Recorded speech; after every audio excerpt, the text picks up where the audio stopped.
Good evening. I call this meeting to order of October 8th, 2020 at 7:01. This regular board meeting for Thursday, October 8th, 2020 will be conducted completely online.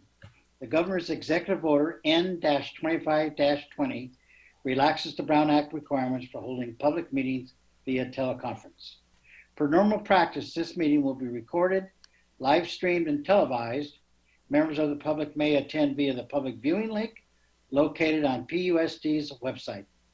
Public viewing link will be provided via TV 28 on cable TV or by streaming from TV 28 at www.tv30.org. Per normal practice, the meeting will be live streamed and available on Channel 30 for viewing and also broadcast live on Comcast TV Channel 28 beginning at 7 p.m. Online speaker slips will be available and the public will be able to call in using a computer and smartphone via a link which will be provided following submission of a speaker slip. A telephonic option will also be available. Once connected, the public speaker will be placed in an online waiting room. While in the waiting room, the public speaker should watch or listen to the meeting via the outlets above, as they will not see or hear the meeting where they are connected and waiting to speak. When the agenda item upon which the individual would like to comment is addressed, the speaker will be announced in the meeting as to when it is his or her time to speak to the school board, Board of Trustees. The speaker will then be moved to the meeting for comment. TV 30 is allowing only audio at this time, adding a full screen public comment when the speaker is talking. In an effort to make our board meetings more accessible to our community, we have a new process for accessing closed captioning and providing input through public comment. Please find directions for accessing closed captioning on tonight's meeting agenda and also on PUSD's website. With that, I'd like everyone to stand for the Pledge of Allegiance, and we're honored to have Carlissa Bass, a middle college board member tonight and a student, to lead us in the Pledge of Allegiance. Carlissa? I pledge allegiance to the flag of the United States of America and to the republic for which it stands, one nation, under God, indivisible, with liberty and justice for all. Thank you, Carlissa. Very nice. Okay. I'd like to welcome everyone tonight and introduce our Board of Trustees, cabinet members, and our student board member. First of all, Trustee Mark Miller, Trustee Joan Larson, Trustee Valerie Arkin, Board Vice President Jamie Yee. I'm the Board President Steve Maher, Julio Hernandez, Assistant Superintendent of Human Resources, Ahmed Shiko Leslami, Assistant Superintendent of Business Services, Ed Dialazo, Assistant Superintendent of Student Support Services, Dr. Janelle Woodward, Assistant Superintendent of Teaching and Learning, Dr. Dave Haglin, Superintendent, Patrick Gannon, Coordinator of Communications and Community Engagement, Lanita Villasenor, Administrative Assistant to the Business Service Division, who will be helping us during this transition, and Carlissa Bass, Middle College. Okay, at this time, item number 4 is the action of closed session.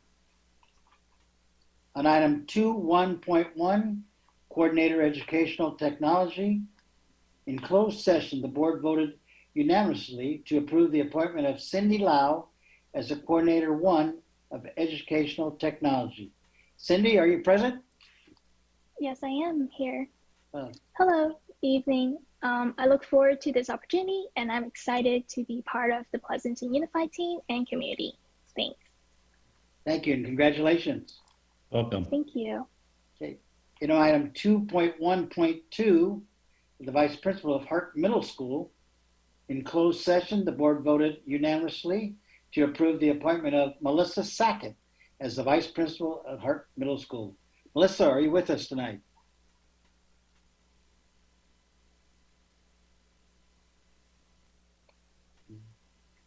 I guess not. Okay. Steve, she's in the other room. Okay. McCartney, can you move her over? Melissa Sackett. Good.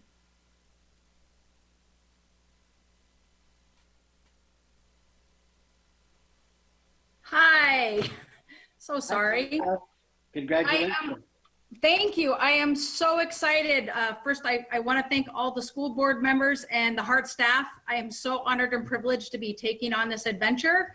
I'm just excited about building relationships within the Heart community, and there's such a strong school that I get to join. Thank you very much. Well, congratulations.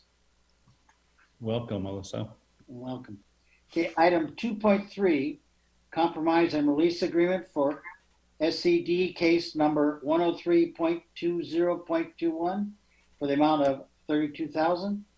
Moved by Trustee Miller, second by Valerie Arkin, and voted on in a 5-0 vote.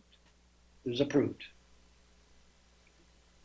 Moving on, I'd like to go to approval of the agenda.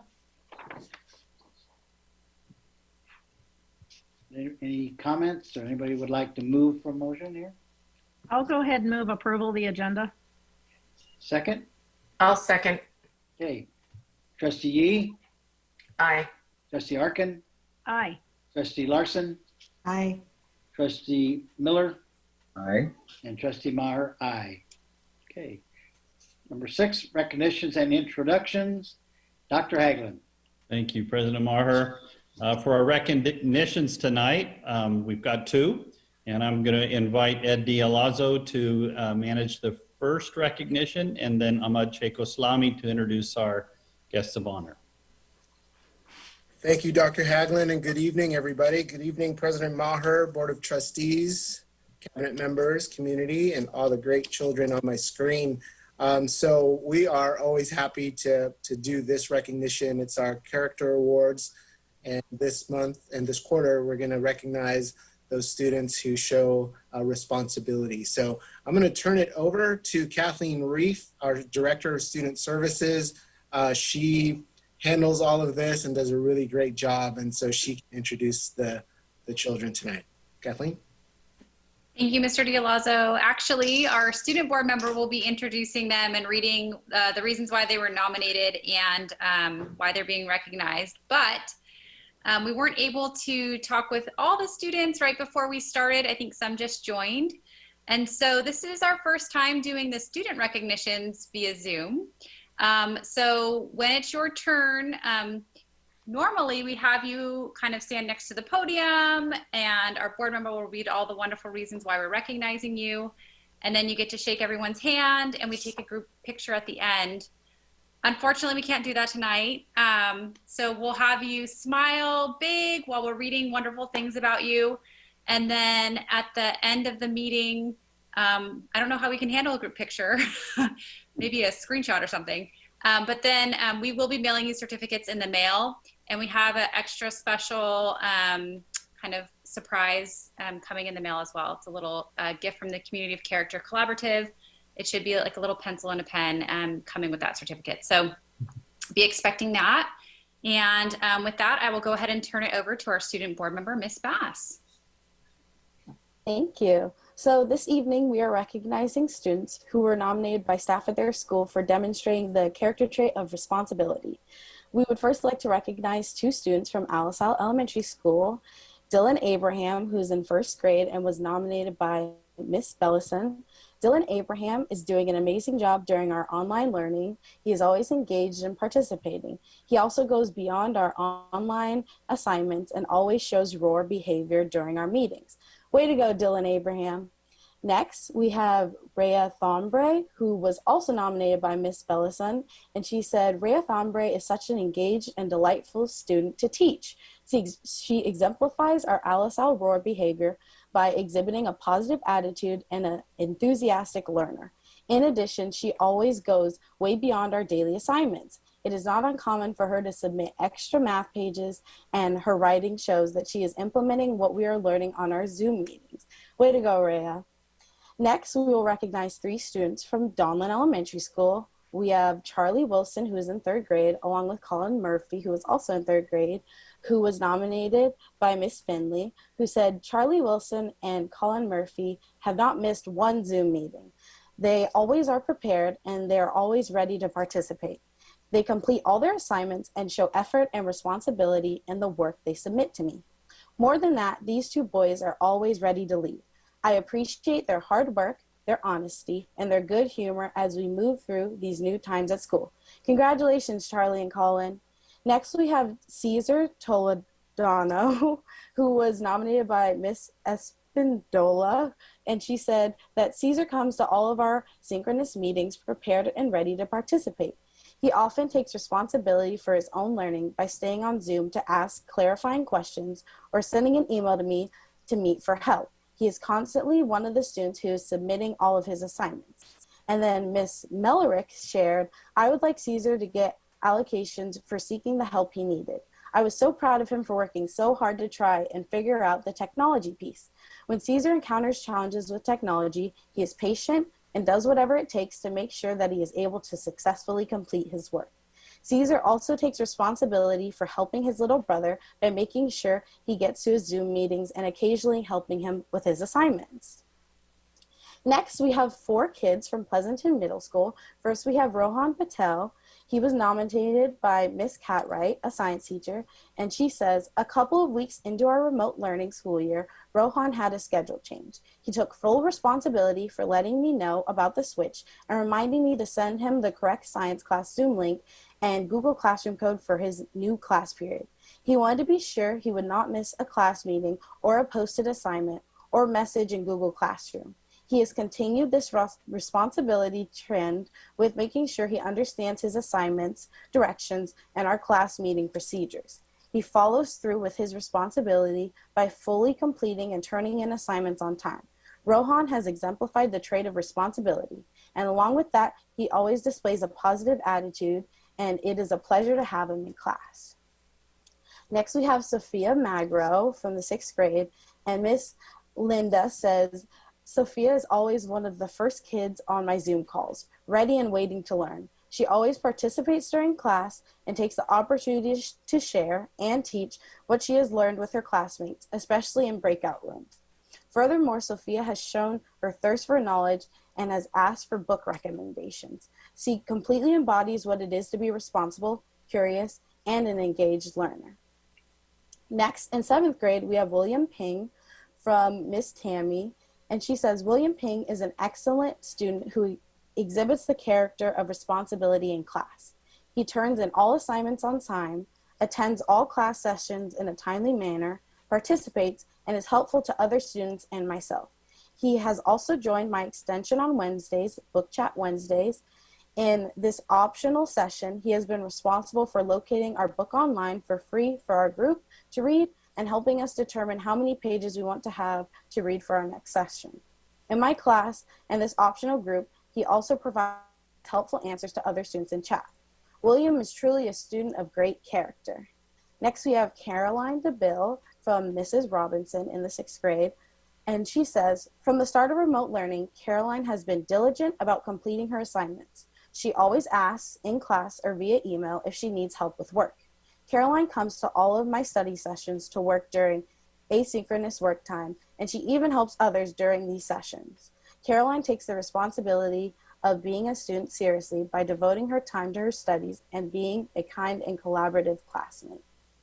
And then lastly, from Amador Valley High School, we have 3 students. First, we have Hayden Kesselring from grade 12, and who was nominated by Jesse Hardo, who says, with given challenges and extra responsibility on students this remote learning year, Hayden Kesselring has demonstrated exemplary character traits in class.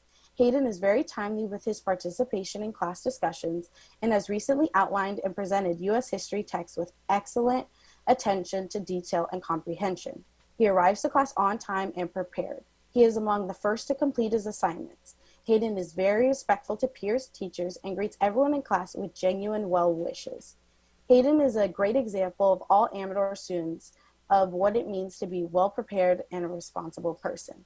Please accept this nomination with my highest regard for Hayden Kesselring. Next, we have Tony Chen, and this is from Miss Sylvia.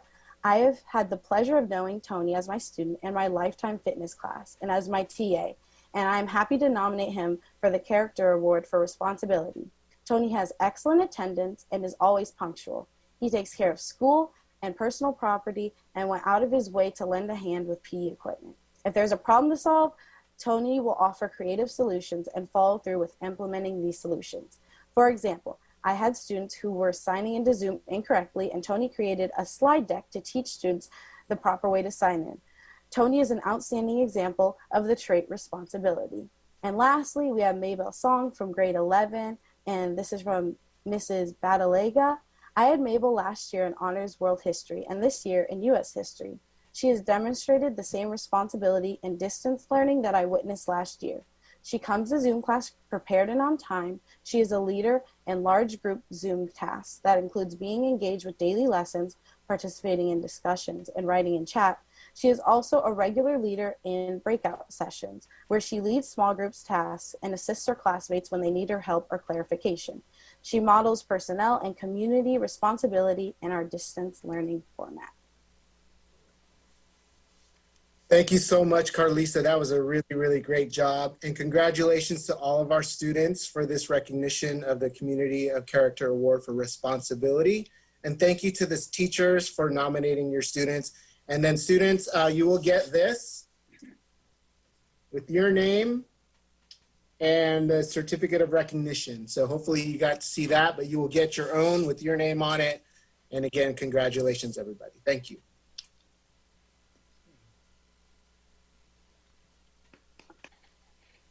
Next will be our technology staff, Ms. Nichols. Right. Before Amy starts, I just want to say a few words. So good evening, board members, good evening, Superintendent Haglund, and staff and community. Currently in the remote setting environment, our teachers are on the front line, and they're doing a heroic job with our students in this remote setting. But behind our teachers is an incredible support staff, and today we'd really like to recognize our technology team, and they've just done an outstanding job. So I'm going to allow our Senior Director of Procurement and Technology, Amy Nichols, kind of describe it and introduce our team. Thank you, Ahmed. It is my distinct pleasure to recognize our wonderful technology team for the dedication and commitment they have exhibited throughout the entire period of distance learning. This talented team has been instrumental in providing the behind-the-scenes tech support for our students and teachers as we have explored Zoom, Google Meet, and the many other digital resources that have been such a key part of how we have all been teaching and learning for the past 7 months. Since the middle of this summer, this team has worked on more than 2,500 tech tickets and has distributed more than 12,000 student devices. In addition, they've responded to countless emails, text messages, G-chats, and just panicked phone calls from many staff and students in the district. And those are some pretty impressive facts and figures. So without further delay, tonight I'd like to introduce the following members of the tech team. Here's who I think is here tonight, and then I'll also say who I don't think is here tonight. So Angela is our Heart Site Tech, Deirdre is our Fairland Site Tech, Kathy is our Computer Operations Specialist at the district office, Jim is our Hearst Site Tech, Lucy was at Donlin as a Site Tech and was just recently promoted to the Network Device and Phone System Specialist at the DO, Paul is our Foothill Site Tech, Tilly is our Valley View Site Tech, Cheryl is the Site Tech at Vintage Hills, Paul at Harvest Park Site Tech, Julie is our PMS Site Tech, Derek, the Amador Site Tech, and David is our District Office Network Tech. Not here tonight, but still needing to be recognized, we have Young, our Moore Site Tech, Yevgen, our Coordinator at the District Office, Susan, who just retired last week from her position of the Student Information Systems Specialist at the DO, Ryan, our Walnut Grove and Village Site Tech, Scott, our Lead IT Specialist, Sunil, our DO Network Tech, and Janice, who also just recently retired from the DO, but we snapped her back to sub at Leidixon within 2 or 3 days of her retirement, and Bina, our Alisal Site Tech. So with that, would any of you like to say a few words to the team tonight or to the board and community tonight? Don't all speak at once now. Make a text. Thank you. Yeah, thank you everybody for this recognition. It's been an honor to work with everybody and to serve the community and the staff and the students. It's a pleasure being part of PUSD. Nice background there, Paul. Okay, anybody else, Amy? I don't hear anybody. Yeah. Congratulations. You're behind the scenes, your department, and they keep everything going. Tough job, but a very important job. So thank you very, very much. Thank you, everybody. Job well done. Okay. Item 7. Now we have representatives from the associations. We address the board. 7.1, California School Employees Association, CSEA. Is she out tonight? Laura's not able to be with us tonight, so let's go on to APT. Okay, 7.2, APT representative, Michelle Varkylen.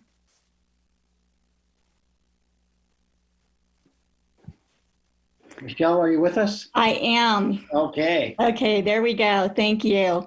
Thank you, everybody. Yes, Laura Martinez sends her apologies for not being able to come tonight. So I will continue on with ours. I am Michelle Verkylen, president of the Association of Pleasanton Teachers. Good evening, President Maher, members of the board, Dr. Haglund, members of the cabinet, and our community. I want to personally thank our teachers who graciously hosted school board, cabinet, and city council members, as well as state representatives in their classrooms this week. They allowed all of us a glimpse into what remote teaching and learning really looks like. Visitors were able to see the learning environments and how teachers continue to effectively deliver instruction with both past methodologies and with the launch of new tools and strategies. It was exciting to see the high level of engagement and participation from the students and the enthusiasm and stability that the teachers bring to their classes. Thank you.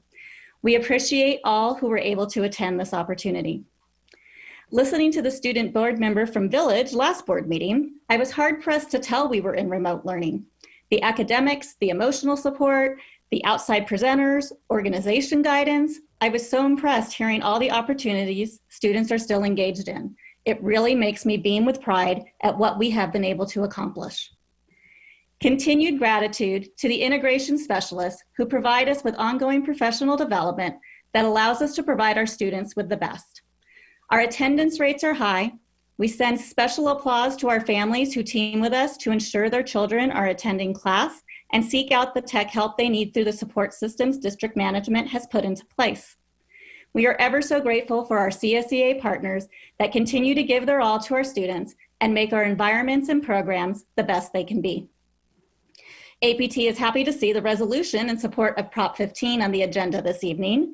We know our state lags behind most others with regards to funding of our schools. Passage of this proposition would bring much needed funds to our school district. We appreciate the measured process our district is taking in moving toward reopening. It is vital that our board weigh heavily the health and safety of anyone being brought back to campus and to do all in their capabilities to ensure the safety of each and every single employee and student. As we have heard time and time again, providing a safe and healthy teaching and learning environment is the foundation of and paramount to the education of all. We send our thoughts for the safety, health, and well-being of all of our students, families, and community. And as always, don't forget, we do all that we do because Pleasanton students deserve the best. Thank you. Thanks, Michelle. Okay, item number 8, community comments from the audience. Due to COVID-19, public comments have changed. School board meeting procedures, TV 30 is allowing only audio at this time, adding a full screen public comment when the speaker is talking. Individual speakers shall be allowed no more than 2 minutes to address the board on this item for the sake of time. And Patrick, do we have some comments from the audience?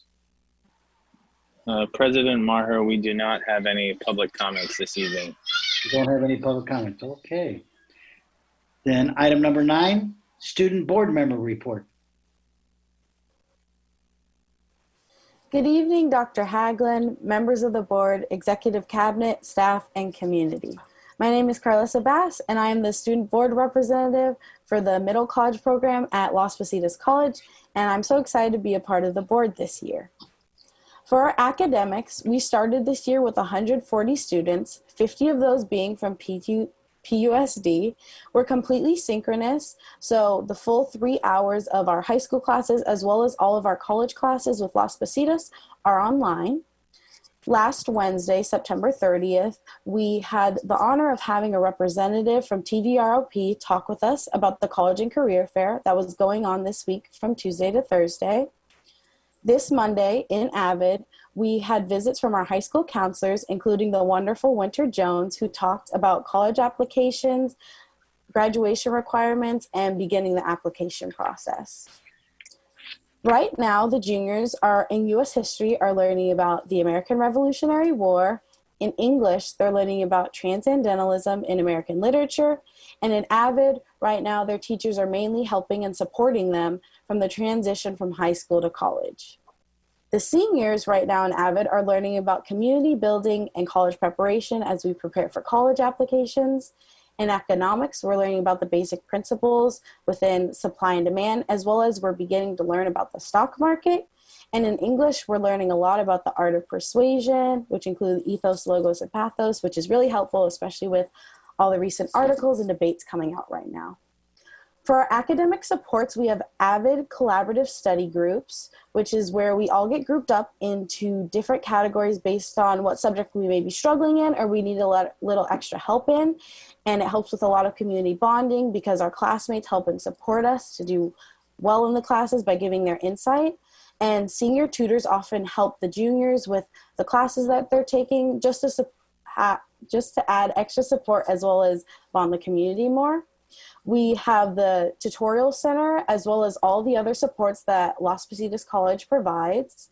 We also have progress reports coming up due next Tuesday for both our high school and college classes. Las Positas College has announced that they will be online this spring with the exception of essential courses like labs and fire science. We will begin registering for spring courses in November, and we have already started the application process this week. For our activities, a couple of students have started a few groups. First, we have the Mindful Middle Club, which is a nice place for students to get to know each other and have a safe place to relax during this time. It's a really good opportunity to help build community over Zoom and also for everyone just to get to know each other better. We also have a chill and chat where students get the opportunity to talk with a therapist as well as their peers with any problems or struggles they may be facing with online learning. We also every Friday have a student forum where students get to voice their opinions on issues or concerns they may have within the program. Things like pronouns and other important things that students find that can help boost our program. Also, through Las Positas, we have the 2.2 for 22 5K run. It's a challenge to walk to raise awareness that 22 veterans commit suicide daily and a 5K run to raise funds for the Sean Brook Foundation. And happily, they're going to still be doing this over Zoom online on November 20th, or in November of this year. We also have the College and Career Fair, which was this week, Tuesday through Thursday from 4 to 7, which was just a great opportunity for students to get to learn about different colleges as well as question colleges about the different programs or things they may do for the applications this year.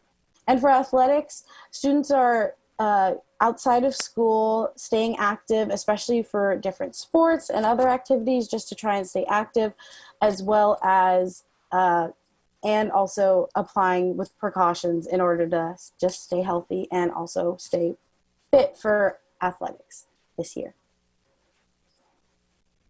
Thank you, Carlos. A very good report. Sounds like it's a busy time over at Las Positas.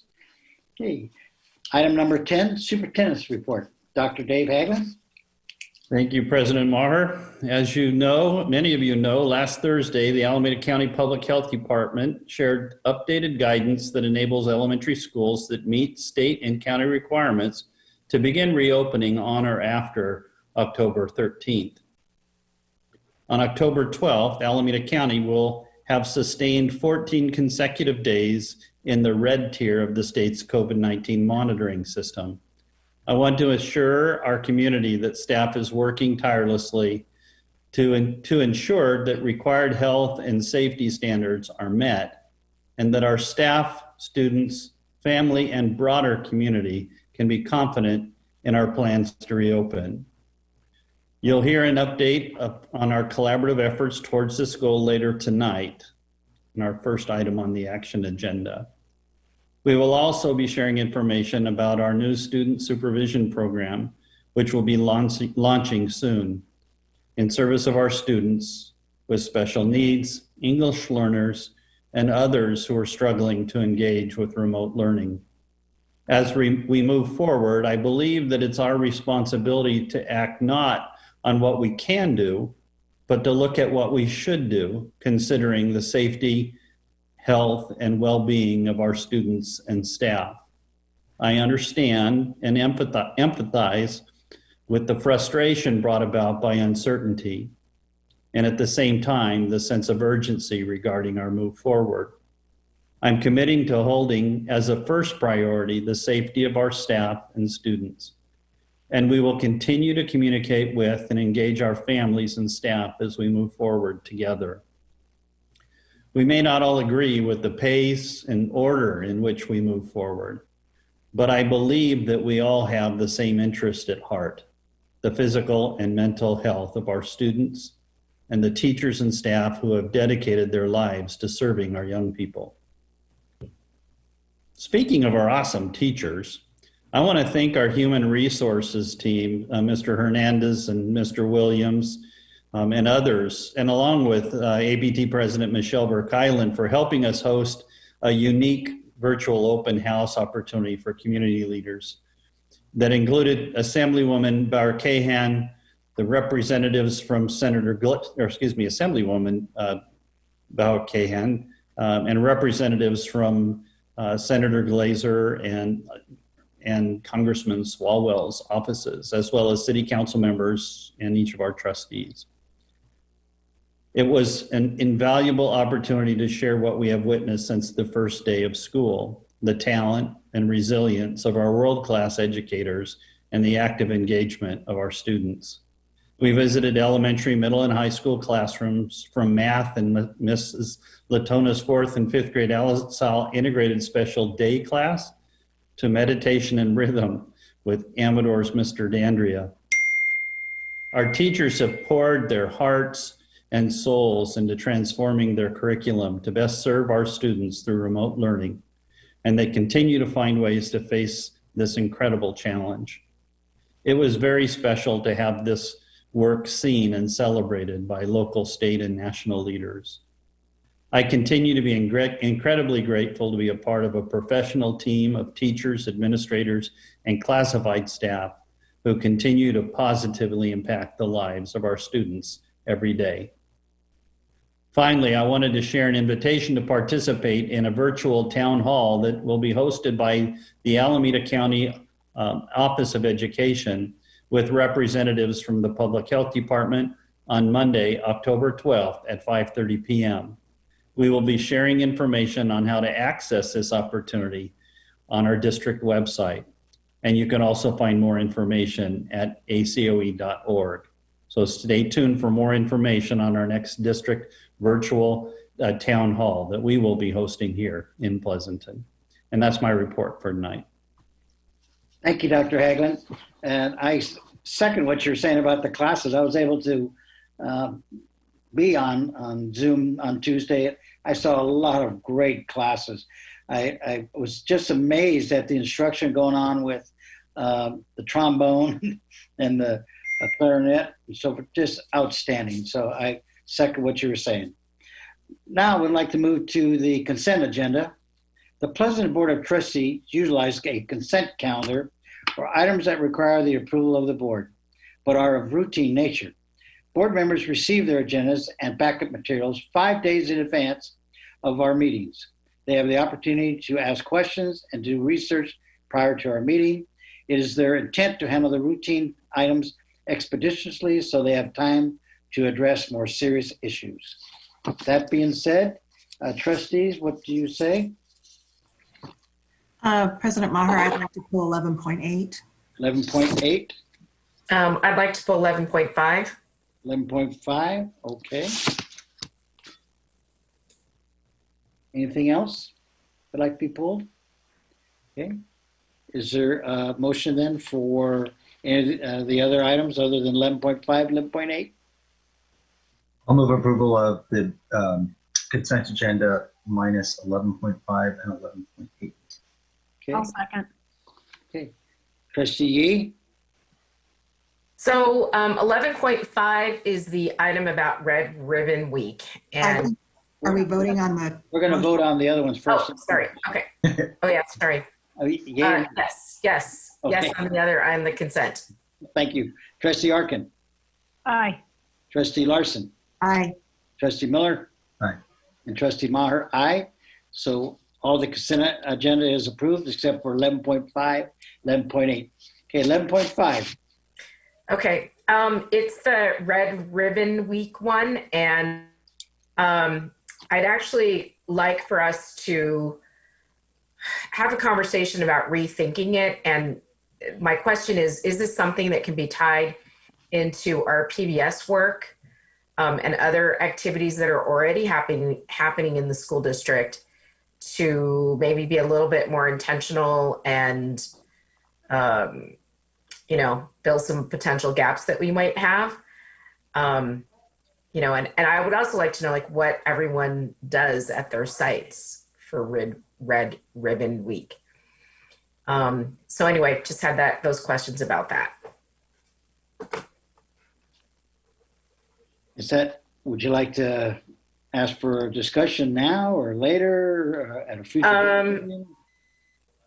I don't know. I guess you guys could bring it. It would be good to bring back at some point, because I just think it's a bigger, it might be, I think the staff would need to go back and think about it, discuss it, whatever, and maybe bring something back to us or not. I don't know if any of the other trustees are interested in having that be relooked at.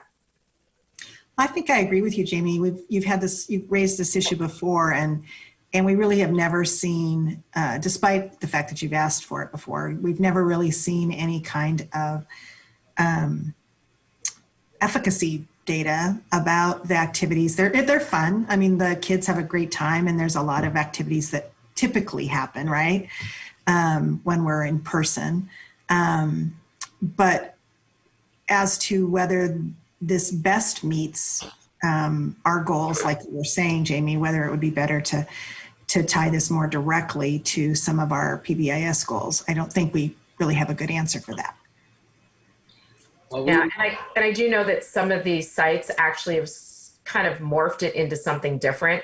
They're actually not even calling it Red Ribbon Week, or they're doing something more around character instead of the drug awareness that Red Ribbon Week is supposed to be about. So I do think there is an interest around the district to take a different look at this. Okay, well, we have our next board meeting is October 22nd, I believe. Would you like to just pull this off completely and ask for report and we discuss it on the 22nd? I would suggest that we go ahead and proclaim the week, because people already have plans. Right. And then we can bring back information either in the bulletin or at a board meeting, whichever you prefer, that would report out what the different schools are doing and how maybe even how they've seen it change over time. Okay. Yeah, that's fine. Which would you prefer, a report or a board update? I think it might be good if there's time to fit it in an agenda to do a board update, because then it can also highlight, if you're going to tie it to PBIS, we can have a little bit more of an expansion about what's happening there, or maybe it's through a different program. I don't know. Ed's looking at me kind of funny, but hopefully he agrees. I was actually nodding my head, trustee. So I'm just thinking through what you're saying. So we do have some other programs. We have tobacco use prevention education program, TUPE. We have the DARE program. So yeah, I think we can definitely work with teaching and learning to come up with a presentation to talk about what we're currently doing, and some thoughts around what you're saying about maybe combining things, or just finding maybe a more up to date or way that we could present this information in combination with the other programs. So we will do that. Okay, thanks. Yep. With Yeah, that, I'm in Jamie. favor of that too. I would like to see that too. Okay, Jamie, do you want to make a motion? Oh, sure. I'll move approval of 11.5. I'll second. Okay. Trustee Miller? Aye. Trustee Larson? Aye. Trustee Yee? Aye. Trustee Arkin? Aye. And Trustee Meyer? Aye. Okay. 11.8, Joan. So I don't have a problem with this item at all, except that I did want to talk about it briefly. So because of the state deferrals, we will have a need to, when we talked about at the last meeting, to borrow in the market out tax revenue anticipation notes called trans, but we're also going to need to get through this fall by doing some interfund borrowing. And this resolution delegates that authority to allow that to happen by the superintendent's direction.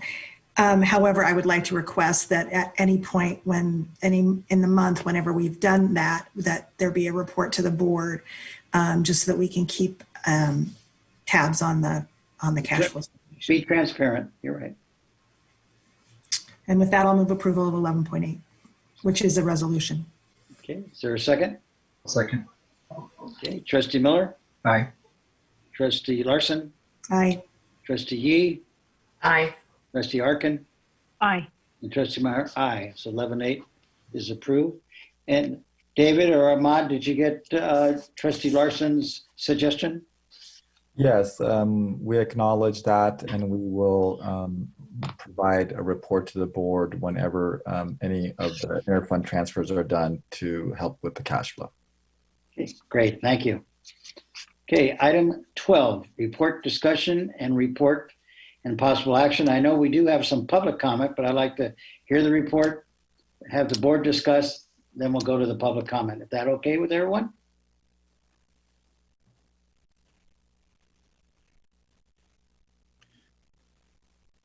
Rest of the board? Okay, I see a thumb. Okay. Yes. Okay. It was just silent. Okay. We're all motioning with our hands. You must not be having this up in the window. President Marhill, I will start the presentation, and then various members of the team are going to jump in as well. Okay. It's going to be driving, so thank you for pulling up the presentation. As promised, we continue to bring back updates as more information is known about our potential for reopening schools. So this is just it's a reminder slide. This is what we've been looking at for the past several weeks, and you'll see that we are here. Area has shifted through the red tier, and we are now approaching the next trigger, which would be the orange tier. However, keep in mind that we have to stay in the red tier for a few weeks before we could transfer into the orange tier. And as the data continues to improve, which is what we're hopeful will occur, we'd have to stay in the orange tier before we would be able to trigger into the yellow tier. And as the Public Health Department has said, just because we trigger into a tier does not initiate the shifts in the protocols until the Public Health Department grants permission for those things to occur. And so next slide, please.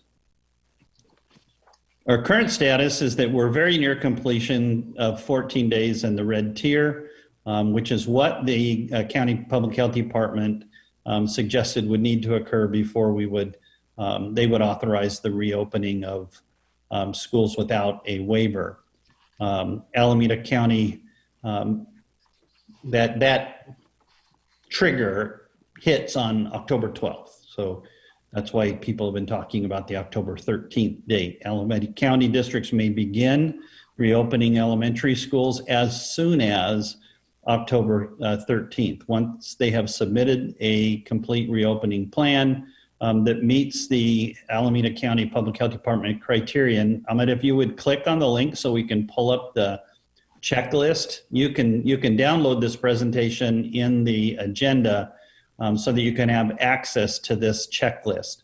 So what you see here are all the different things that the district has to speak to in the reopening plan. And in some of the initial parts of it are very simplistic. But then you get down a little bit further and starts talking about the cleaning requirements and the cohorting requirements, physical distancing, face coverings, health screenings for students and staff, all the way down to contact tracing, testing of staff, which is a recommendation, not a requirement, and then triggers for what would occur that would cause us to shift back into distance learning. And so in large measure, the plan that we submitted on the 14th of July hits many of those targets, but a lot of the, go back to the presentation I'm on, a lot of the specific items that the health department wants us to deal with were not in our plan because they had not yet been developed in July, on the July 14th presentation.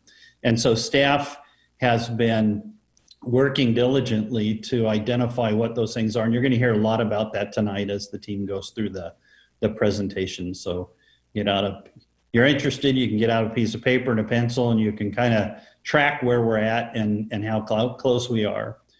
The Alameda County Public Health Department, together with the Alameda County Office of Education, has recommended a phased reopening strategy, which would begin with elementary grades. In our plan, we identified TK through grade 2 plus SDC classes, and then moves gradually through elementary and into the secondary level over the course of approximately 12 weeks.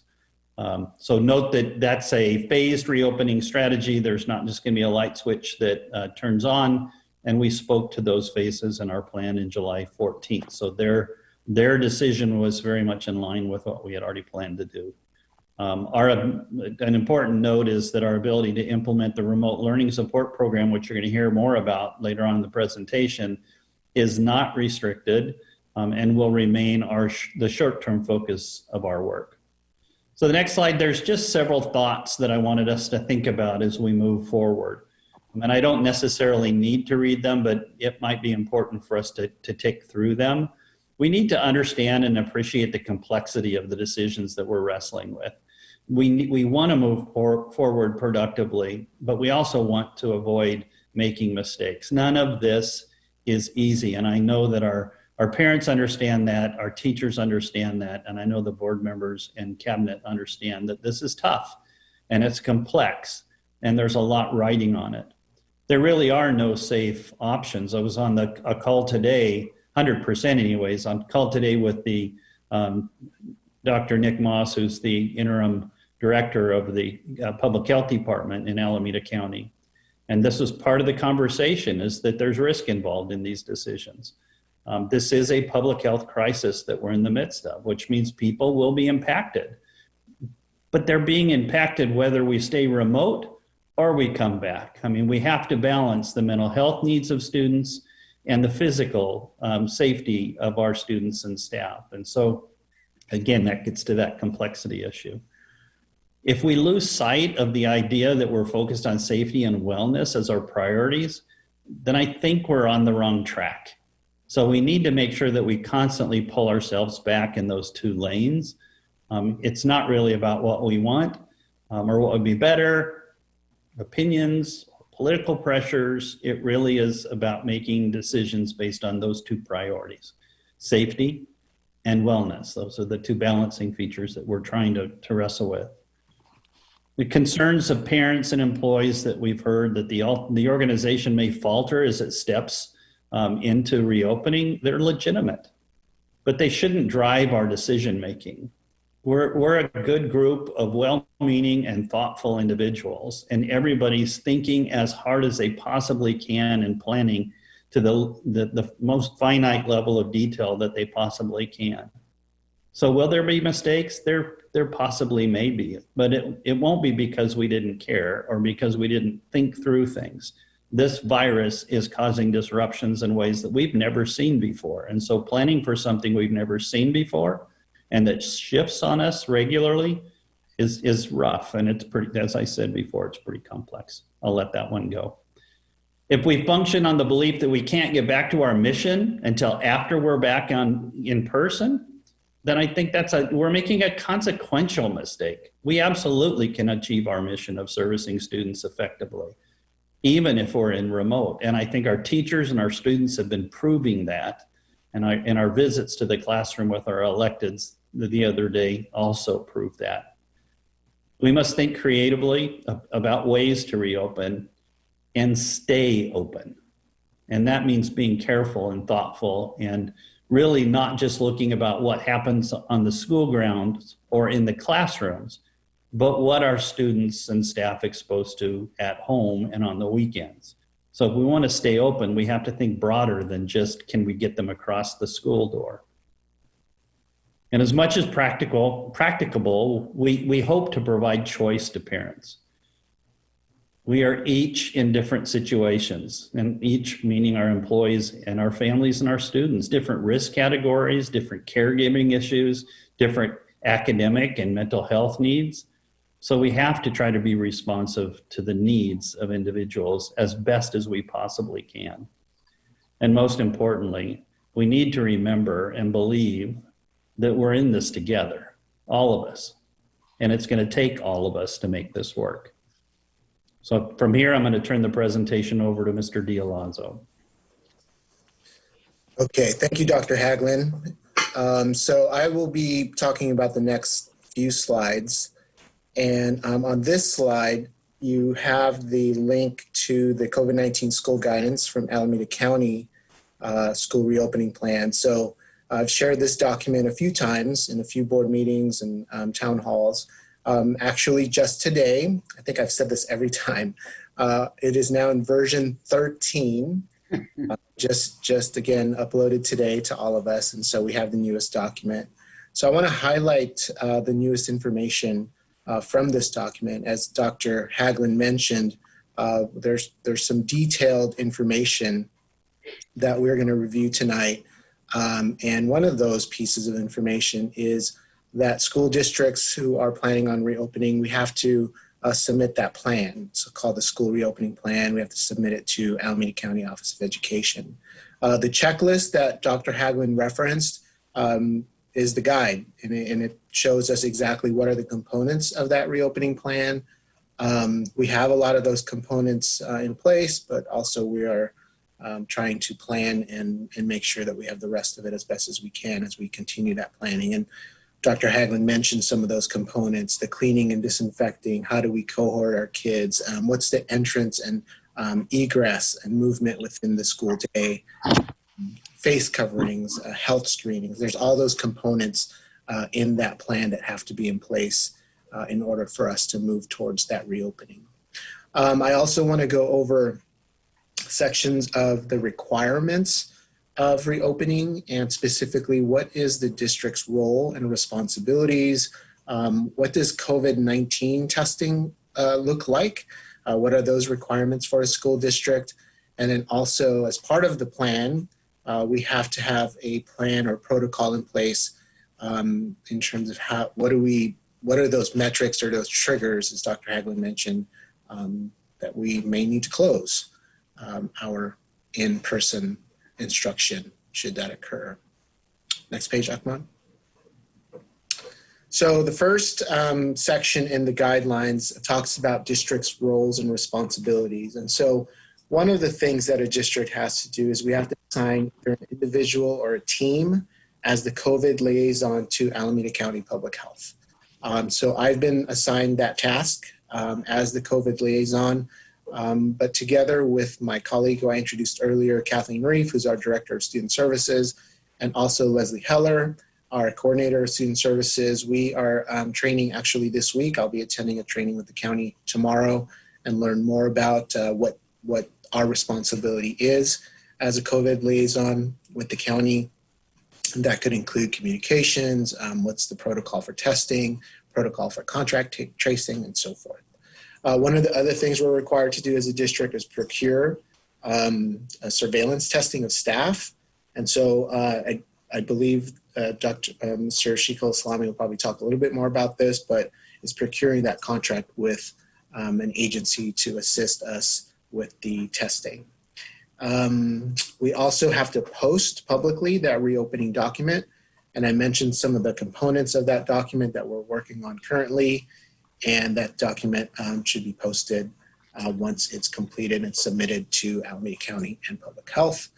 And then we have to work with our labor partners. And so I know Mr. Hernandez has been doing that, and we will continue to do that as we move towards, again, the possibility of reopening. Next page, please. Okay, let's talk a little bit about those testing requirements. So I mentioned that that concept of surveillance testing. So this is the state requirement. So the California Department of Public Health requires that districts have a surveillance testing process. And what that means, that surveillance testing is, so we are testing staff, that's a requirement, but also we have to watch the trends in the community. So what are the trends in the county, in the city of Pleasanton, that may require us to increase our testing of staff? So we're required to test staff, and you see the list there. It's not all inclusive here. There's teachers, paraprofessionals, cafeteria workers, custodians, bus drivers, any other employees that contact our students or other staff must be tested periodically, and its testing capacity permits and is practicable. So that's the recommendation from the state. How that looks, I believe districts are really open to how we test, but the recommended frequency is to test all staff over a 2-month period. So they give a little scenario here. We could test 25% of our staff every 2 weeks. We could test 50% of our staff every month, and then we rotate that process until all staff are tested over that 2-month period. But the goal is, recommended goal is to test all staff every 2 months. Next page, Ahmed. Okay, so as I mentioned earlier, the requirement of that plan also has to have a component of what are the triggers that would be in place that would be required to close in-person instruction. So the California Department of Public Health has given these metrics. So essentially, if 5% of students and teachers in a specific classroom test positive for COVID-19, then that classroom would be closed for in-person instruction, and then all individuals in that class would be quarantined for 14 days. A school may need to be shut down for in-person instruction if 5% of the school, so teachers and students of the entire school, test positive. We would, again, shut down instruction for that school, and then everyone is subject to that 14-day quarantine. And then a district could possibly end in-person instruction if 1 in 4 schools test at that 5% positive rate, or essentially 25% of our schools.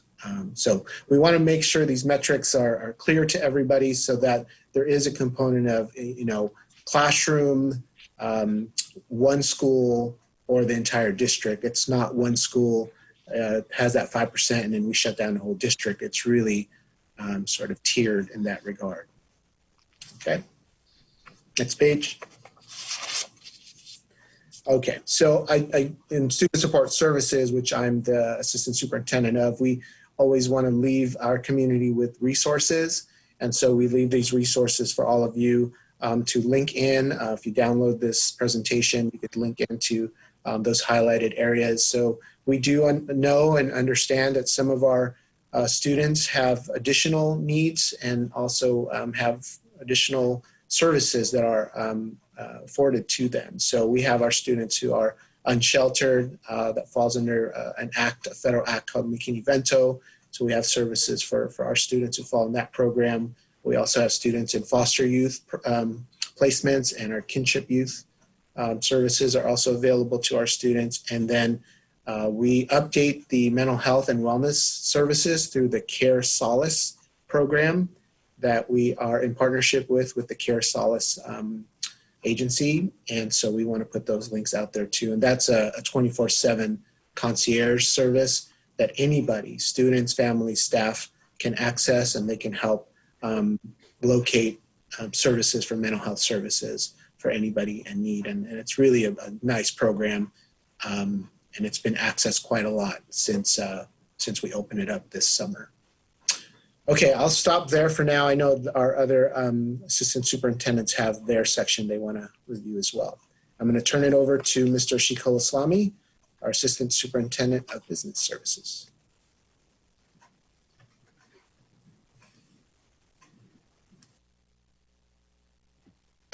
Thank you, Ed. Just wanted to address one item before that you brought up, and that was the testing surveillance that you discussed. And we are pursuing that. That is a recommendation by the county to have those testing procedures in place. And we've done two things to address that. One is we're working closely with a county which is developing with a vendor in Alameda County that testing and surveillance capacity. So we're hoping that will bear fruit and we can utilize the county's plan.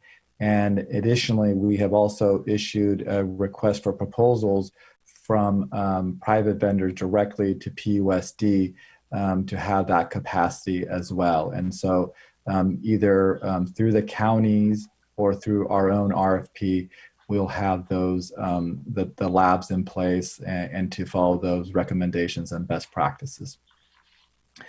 In terms of our PPE, the district has the PPE for staff for students to return either in our small cohort supervision program in our hybrid mode.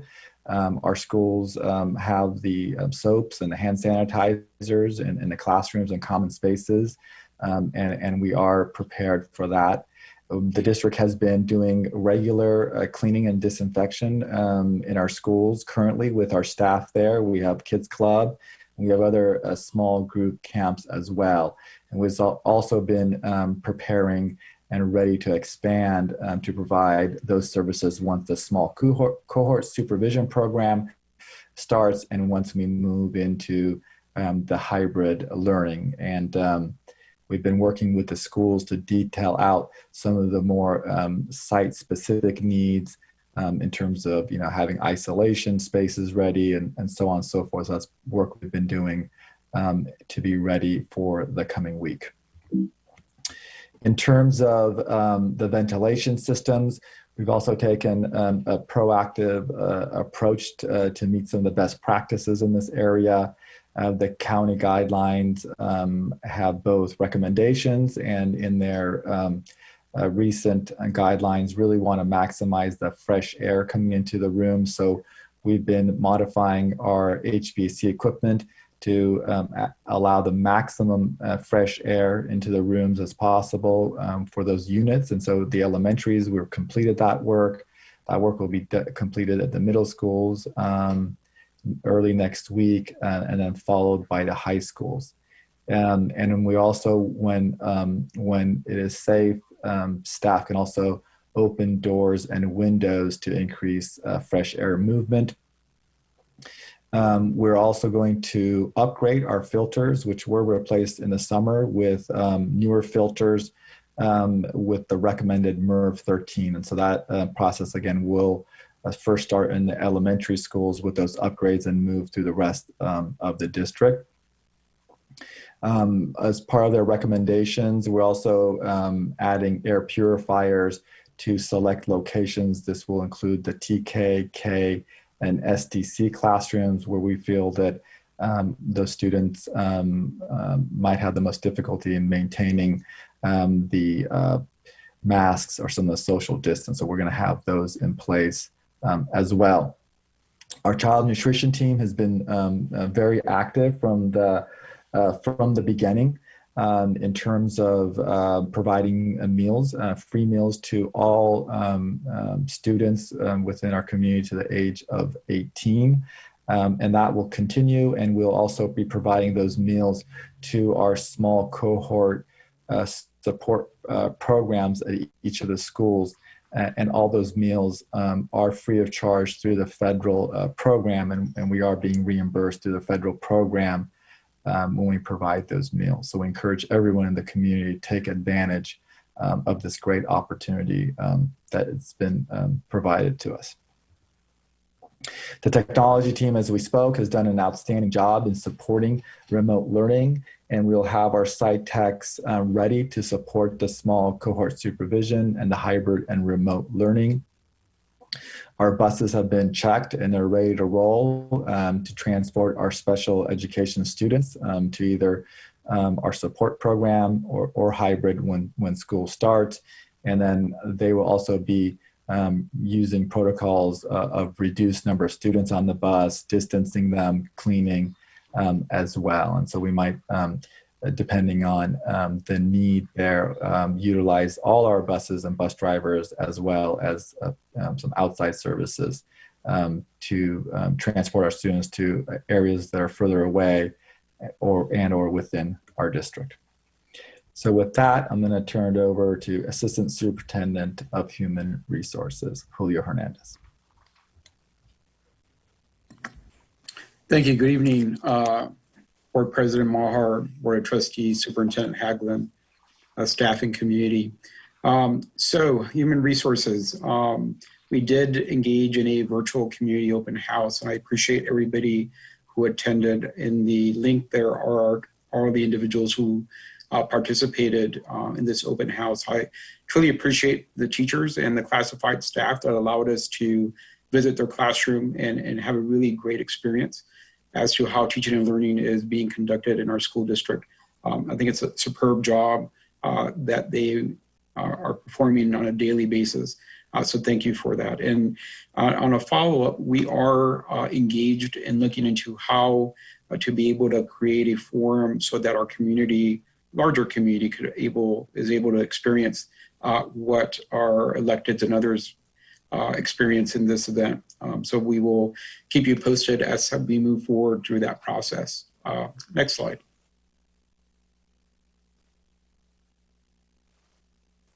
So we are exploring how to retain our substitutes for a longer period of time. We are offering the teaching permit for statutory leaves. It's a little bit more involved than our regular substitutes. Often our staff goes on maternity leave or other leave, and what happens is that they are only able to be in the classroom for 20 days in special ed classrooms or 30 days in general education classrooms. Through this program, the substitute could stay there for the length of the leave so that we do not have a rotating substitutes every 20 to 30 days. It does require certain things. They must have a bachelor degree. They must have passed the CBEST test or 18 units in a subject matter or for multiple subject 40 units. And they also have to have a 45-hour TPSL course that they have to attend. It's about a $200 cost, which the district is absorbing in order to allow our substitutes to go through this program. Again, it will help the district in the long term, not only now in COVID, but when we physically return, to allow a substitute to be able to be in that classroom for the extent of the leave, not having roving or rotating subs in those classrooms. Thank you. Next slide. So we continue to support our cohorts. The plan is to start our cohorts on the 14th of October. We have these postings up. We're still encouraging the community to apply for these positions. We are engaged with our partners in CSCA. I appreciate Laura Martinez and the CSCA team as we engage in staffing our cohorts as we move in the direction of opening school. It's providing us an opportunity to be able to ask questions that we may not have thought of and then provide some answers. Again, it's allowing us to grow in the direction of reopening and at the same time being able to create, again, other opportunities for all of us. So again, we are still looking for applicants for these positions, but we are also using our classified staff to be able to staff our cohorts that are starting on October 14th, which is this coming Wednesday. Thank you. Next. So this is the draft of our injury and illness prevention plan. So the plans that were discussed earlier regarding the HVAC, regarding how students are going to receive food, the ingress and egress of students in the campus, the signage, the mask wearing, the PPE, what types of PPE, all of that is going to be in this plan, in the illness prevention plan. So there are many components in this plan that already match the checklist requirements for reopening. So here's where all of those plans are being collected. Here's where they're are living. I really appreciate Nancy Bronzini, who is our human resource coordinator, who has been working with our principals and our administrators and our division heads in ensuring that all of those granular pieces of reopening belong in one place so that our community knows where they are, our staff knows where it belongs and where it's being developed. But more importantly, when we get to filing reopening, that we are able to dot the I's, cross the T's, ensure that we have the safest environment, not only for our staff, but for our students and community. Thank you. Next. I'd like to hand it over to Dr. Janelle Woodward, our Assistant Superintendent of Teaching and Learning. Thank you, Mr. Hernandez. Good evening, President Maher, Superintendent Haglund, trustees, cabinet, and Pleasanton community. So you have seen this slide before. It is just the outline of our small cohort supervision pilot program. And so I won't elaborate on this slide very much, other than to reinforce that our priority student groups include SDC students, English learners, foster homeless, socioeconomically disadvantaged students, and those who are not engaging in remote instruction. And also to reiterate that the small cohort supervision program is going to happen every day, Monday, Tuesday, Wednesday, Thursday, and Friday, and that the intent of this program is to help provide students with a structured and safe environment where they can better access the remote learning that we want to occur as they are able to Zoom or Google Meet with their teachers who are teaching from remote. Next slide, please. So I'd like to give the trustees and the community an update on what's already been completed. As with any program that we're starting, there's extensive planning and attention to detail and process must be considered. So during the week of September 21st, as you will recall, we had our job descriptions that Mr. Hernandez mentioned taken to the board meeting and were approved. And then the principals began with teaching and learning to draft the student selection criteria. And then they began the process of identifying the students who were demonstrating the highest needs so that we can invite them.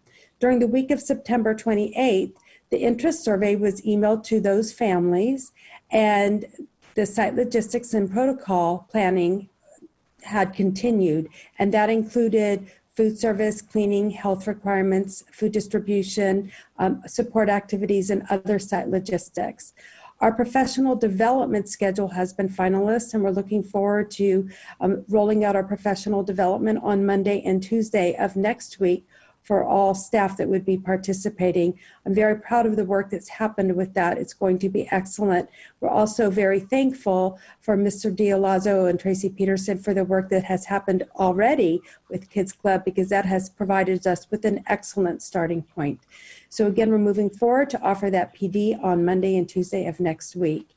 And we have a significantly rich and informative small cohort supervision handbook that has been drafted that will be a very comprehensive resource for all the adults that are going to participate in this pilot program. Next slide, please. So during this week, the interest survey data was collected and our high priority students, like I said, were identified, and families confirmed whether or not they would be interested in participating. And then, as Mr. Hernandez mentioned, we are still continuing the process to onboard applicants or identify current classified staff that can support our students. And of course, the professional development was planned, and the sites are continuing to wrap up final details for our logistics. So next week, our professional development is beginning. Our small cohort support will begin pending staffing on October 14. It may be necessary for us to start smaller in order to build up as more staff come on board. We do need to keep in mind that some of our staff are assigned to specific students in classes that they support, and we certainly want to support the learning of all students, whether or not they are here at school or they are at home. So we need to be careful to those details. Next slide, please. So as of 10/6, these were the responses that we had. 279 saying that they were interested in having their students attend, and 140 saying no. So we were looking about 33% of our families that were uncomfortable sending their students to school. Currently, our data stands at about over 400 families that have responded. We're looking at about 34% that are uncomfortable sending their students to school, with almost 66% saying that they would be willing for their students to come back to receive the support provided from our pilot program. Next slide, please. In addition, the teaching and learning work continues in other areas that support our students that are receiving remote instruction. And as Michelle Verkeilen mentioned, we are incredibly thankful for our intervention specialists, our integration specialists that continue to provide exceptional professional development to our adults so that they can better instruct our students. So on September 30th, we had a session that was about supporting English learners with a lens for equity. You will see this year that equity and being culturally responsive is going to be embedded into all of our professional development because it is fundamentally important for our school district and our students. On October 7th and the 21st, we did hold and will hold for middle school coming up some professional development on Wednesday morning on purposeful assessment for learning and how we can support every single student through using assessments to inform progress and drive instruction. Next slide, please. In addition, as Dr. Haglund mentioned earlier, we need to be forward thinking about when students do come back, and we can't wait to see them when it is safe to do so. How will we transition back to on-campus learning? So as just to recap what Dr. Haglund said, we do have a board adopted plan in place that was adopted on July 14th, and that includes our preschool through second grade coming back on campus first using a morning and afternoon cohort model. At-home learners hopefully will be engaging in the instruction in the afternoons when possible, accessing the instruction at their homes. And on Wednesday, we'll continue with the whole class synchronous session and the professional development and collaboration for teachers as we have it now. So that will remain the same as it is now. And then for our special day class students, preschool through 12th grade, preschool through second grade would be a part of the morning afternoon cohorts. 3rd through 12th, we would do the 2-1-2 model with a Monday, Tuesday cohort, the Wednesday for the teacher collaboration, professional development, and a whole class synchronous section, and then our Thursday, Friday cohorts.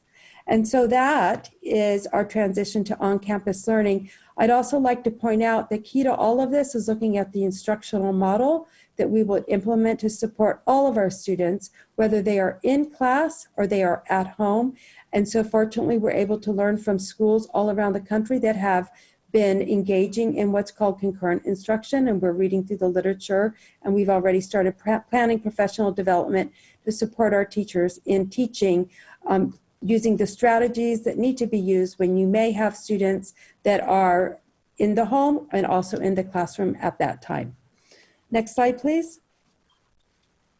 I'm very pleased to tell the trustees that we are making good progress with our assessments that are used to identify and monitor how students are learning this year, which will be critically important for us in order to ensure that we are assigning interventions and equipping our kids with the opportunities to catch up when there may be some deficits.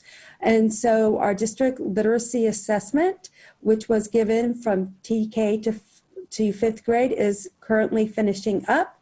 And teachers are entering these responses, the data into Illuminate, so we'll be able to access those and use those results, as I stated, to identify areas where we can further support our students. I'm very pleased to tell the trustees that in our first year of having more students take the math growth assessment, second grade for math and grades 3 through 8 now for reading, I've got to hand it to our teachers. They have done extraordinarily well in having our students complete these assessments. You will see that for elementary, we are at a 91.56 completion rate. And of course, that was as the time that this presentation was uploaded. And in math, 93.1%. That means that our second grade students, with the talented help of their teachers and administrators, were able to complete this assessment remotely, despite challenges with technology. And then in our middle school, we have a 88% completion rate in reading and 92.6% completion rate in math. So much gratitude to our staff for pulling this off. I know that as we continue throughout the course of this year, that this data that we've collected from our first administration of the map will be very useful, because it will enable our students and our teachers to set goals for our students. It will give them learning targets to achieve, and it will be very useful as we look at closing the achievement gap for all of our students in Pleasanton Unified. Next slide. So at this time, I'll conclude the teaching and learning part of the presentation and turn it back over to President Maher for any questions that we can answer. Okay. Board, I'm sure we have some questions. I have a couple. Ahmed, this question is for you. When we talk about testing and the number of tests we need to do for our staff and so forth, is that only for staff that are on board or for entire staff in the district? Good question. I'm going to ask Julio and Ed to help me out a little bit on the details of who actually needs to get Because we have 3,000 employees, correct? About? We have 3,300, including our coaches and hourly staff. So it's a great question, President Maher. We are navigating to get both quotes, the guidance, and I think Ed could help us a little bit on the guidance. It simply states staff. It does not, I believe, distinguish between staff that's working remotely and staff that is physically present. Ed, can you give some clarification on that? I'll try. It's not clear. So there's probably more detail somewhere, President Maher. But this is the plan for reopening. So I would assume and speculate that it's for staff that are on our campus. So that could mean that's definitely full-time and then part-time staff. So any individuals that are on our campus, I think would count in that overall number that we would then have to test the, what I said earlier, about 25% every 2 weeks or 50% every half month or every month. And then, but the goal is to test every staff member every 2 months. Again, recommended. And we are on our RFP, we did submit different requests, not only for the 25, for the 50, but also for the staff that's present. Obviously that will evolve, but also the maximum, which would be about 3,300 employees. Wow. Ahmed, when you look at our ventilation, do we have the MERV 13 filters yet? So they have been ordered. There is a backlog in that, and as soon as they are delivered, they will be installed. And so, right now we do have filters. They're just not the MERV 13s. We have increased the intake of fresh air into the rooms, as I indicated earlier. So those are recommendations, and we're trying to, as best as we can and as soon as we can, to get to those best practices that have been outlined. Julio, do we have any indication of, as we move towards reopening, which whenever that would be, how much of the staff is coming back or going on leave or anything like that? Any type of surveys or anything?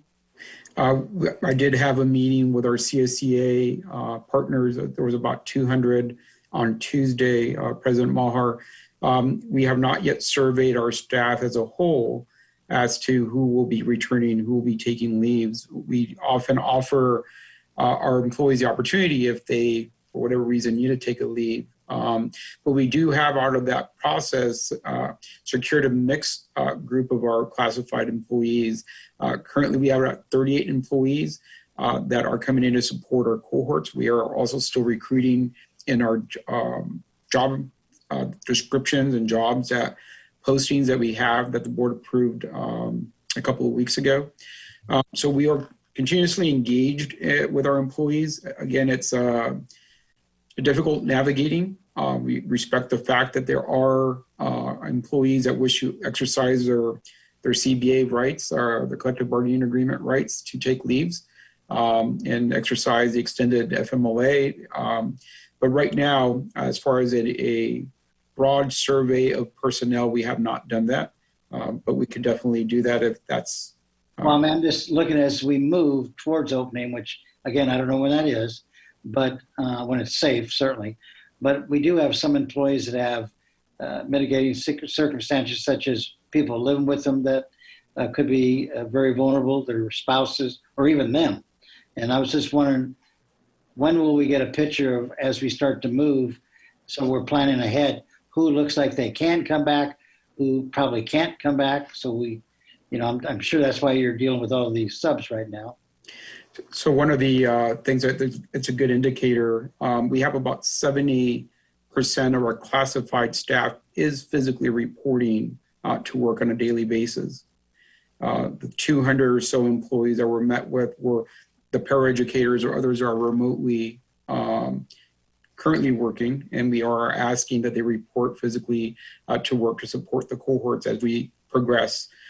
With our certificated staff, there are certificated staff members that are coming in for a variety of reasons in the classroom without students right now. And that ranges in many numbers, but there are a number of our certificated staff that currently are physically reporting and working from their classrooms as their students work remotely. We could definitely get more data as to those numbers, but on our classified staff, it is a little bit over 70% that will be our custodians, our bus drivers, our health assistants. Some of them are child nutrition people, grounds, the clerical staff, about 70, if not above that number. Again, we don't have as accurate data for our certificated staff, but I could definitely report that at the next presentation. And Ed, has the county told us, once the plan is submitted, how long it will take for them to review it before they give their blessing as such? I don't know if there's new information today from that call, Dr. Haglund, but I didn't hear I didn't hear a timeline, so maybe Dr. Haglund. Yeah, it's once we submit the plan, it's a very quick turnaround. They're not approving our plan. They're simply acknowledging receipt of our plan. And I have to sign a document that checks off all of those boxes that you saw that indicates that we're dealing with those issues that they've prioritized in the plan.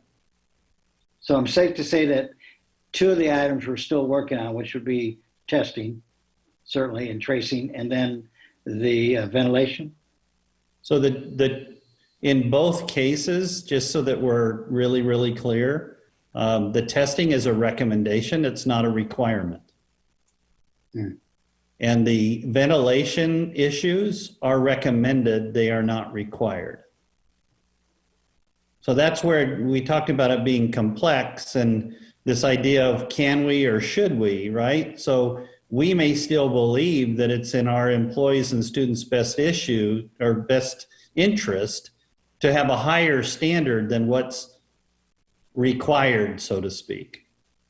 So as an example, the cohort size right now is required in the small groups, but when we move to reopening, cohort size is no longer an issue. Now it's physical distance and how many people, how big is the room and how many people can you get in the room? And that distance now is 4 to 6 feet. It's not 6 feet like it was. So these metrics change every time we get on the phone with the health department. It's clear that the public health department would like to be supportive of schools reopening. And so they are being as flexible as they possibly can. And then they're saying, but realize there's risk involved.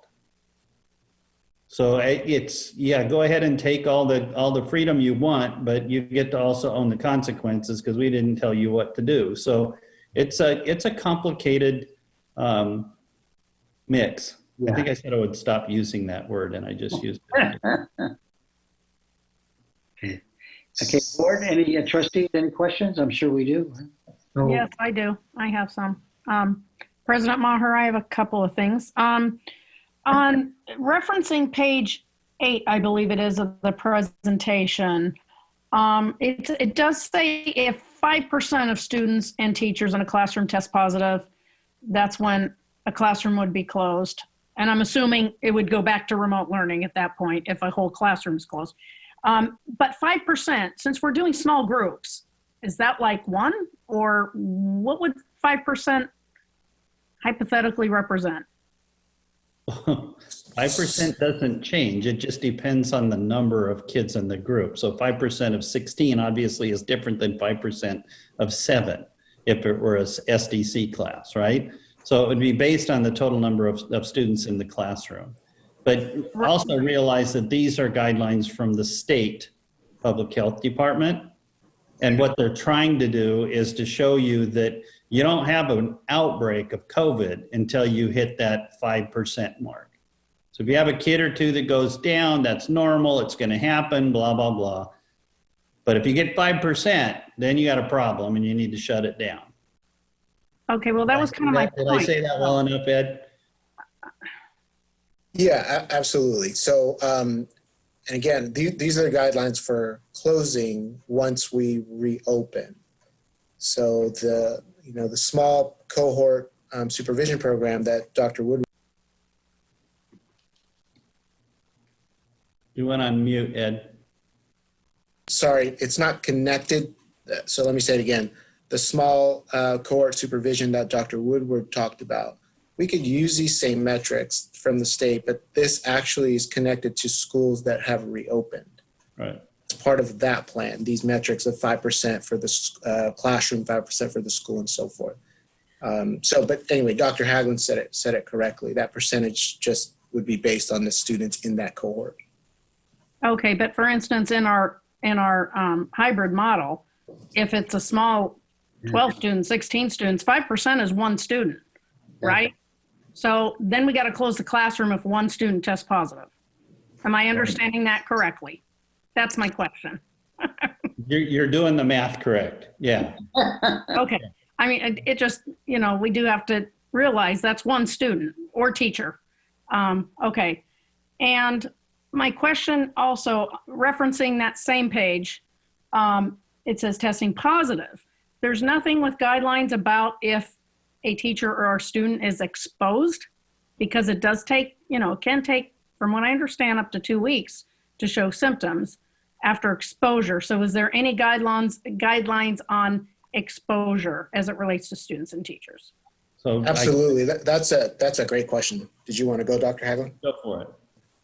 So in the guidance for reopening, there are scenarios, there's protocol in there that indicates many different scenarios. I think there's 6 or 7 key scenarios. So really we would have to just go through what the issue is. So in your example, exposure, they call it close contact, within 6 feet for longer than 15 minutes, to somebody who's test positive, then there's action steps that need to happen after that scenario has been identified. So a student that goes home with symptoms, that's different from a student who's had close contact with somebody who's test positive. Somebody who tests positive, there's a whole other slew of action items with that. So it really just depends on the scenario. Then we would follow the protocol based on, again, the guidance from the county. And that is spelled out in that document that I shared earlier. Okay, and okay, I think I get that. And the contact tracing, President Maher brought that up, and I didn't hear an answer on that. The contact tracing, do we have that as part of the plan for those who may be exposed or testing positive? Are we implementing that? So let me take that, Ed, if I can. So yes, absolutely. But it's different than what you may be thinking about. With it, our responsibility is different than the full contact tracing. So what the Public Health Department has done is they've divided up the roles in the process of contact tracing. And that what they've said is that if you have a student that tests positive, then your staff, your team, does the initial generation of a list of potential contacts. So the names and addresses or phone numbers of people who may have come in contact with that student. And then Ed, who's the liaison, hands that over to the Public Health Department, and then they do the actual contact tracing themselves. So they reach out to all the individuals to determine whether or not there's issues to be concerned about. Initially, we thought that was all going to be something that the district had to own, but they realized that that was not something that was in the expertise of a district, and they figured out a way to divide it out so that we were helping, but we weren't responsible for the medical side of it. Who will do that on the school site? Get the preliminary information. So as a liaison, I would talk to the school site administrator. Then that information typically would go through them, and then I would gather that information. I could talk directly with the staff member as well. But so far, from what I know is the information provided to the county is confidential, it's encrypted, I should say. And so then we just provide that information. As Dr. Haglund said, we gather the information and then we provide it to the county for their follow-up. You feel confident, Ed, that the county will have a large enough, I guess, operational group that will do this, or? Hard to say. So I actually will be in that training tomorrow. So the COVID-19 liaison training, one happened yesterday and then the other one will be tomorrow. So I'm signed up for that. I'm sure I'll get more information. But, you know, it's a pretty big county, President Maher. So they also have access to systems, Steve. So they can drop names and contact information into a system and start to pick up on other connections. That's stuff that we can't do. Right. Yeah, I'm not saying we should. When the county says they will, they will. Oftentimes, they're doing what they're doing now. Well, we can't do that. We'll do part of this, and it falls on you and us. Well, that is a primary responsibility of the Public Health Department to track a disease, spread of a disease. So that is their core area of competency. It's not like a new thing that popped up. So yeah, I do believe that they have the ability, number one, to do the work, but also to expand their resources to manage the work as that requirement grows. Good. Yeah, I just wanted to add, I mean, Dr. Haglund is right. It is one of the main jobs of the Public Health Department to manage a pandemic. So in the newsletter that we got today from the county, it does say that as of this week, they have 38 outbreak investigators and 169 trained case investigators and contact tracers, including 30 at community-based organizations. So I think I read before that they want to have up to 300 contact tracers. So it's just a matter of like doing the training and getting scaled up. And they've been working on that for several months now. So they're getting there. You know, it takes some time to get the people and get them trained, but they're not going to relinquish that to us. There's no way. They have to do it. Good. Okay, and I have just a couple other things. So if a classroom did have to quarantine, that sort of thing, we do have the whole plan in place of sliding back to remote learning. I'm assuming that will all be planned out before we go to in person, correct? Well, yeah, obviously we know how to do that. And if it's a case by case, classroom by classroom deal, that's a smaller communication piece with a particular group of individuals, parents and students and a teacher. I think that the goal, obviously, it's almost silly to say, is for everybody to be managing the issue. So we're managing it at school, parents are managing it at home, and people are being responsible in the community so that those types of things don't occur. So none of us, I don't think anybody thinks that it's a great idea to go back to school and then go back to remote and then go back to school and back, and nobody wants that to happen. That would not be good for kids. And so that's why I said earlier, this whole thing really relies on, can everybody be a partner? Will everybody be a partner and understand that it's not just about you, it's about the big us. And our behavior impacts everybody else. And if we're not willing to do those things, then we should really be careful about making the decision to go back. Okay. Okay, and then finally, I just have one other thing for now. The communication piece to parents in our community. Can you just kind of touch on how all of this information gets communicated to parents and to the community in general? So in general, I've been communicating out through letters and through the bulletin to the board, and Patrick's been communicating out through the eConnect to families. We've been talking this week about how we might be able to, we've also used our key communicator groups, like using FCC to communicate with teachers and PCC to communicate with the PTAs. We can just share information out to parents.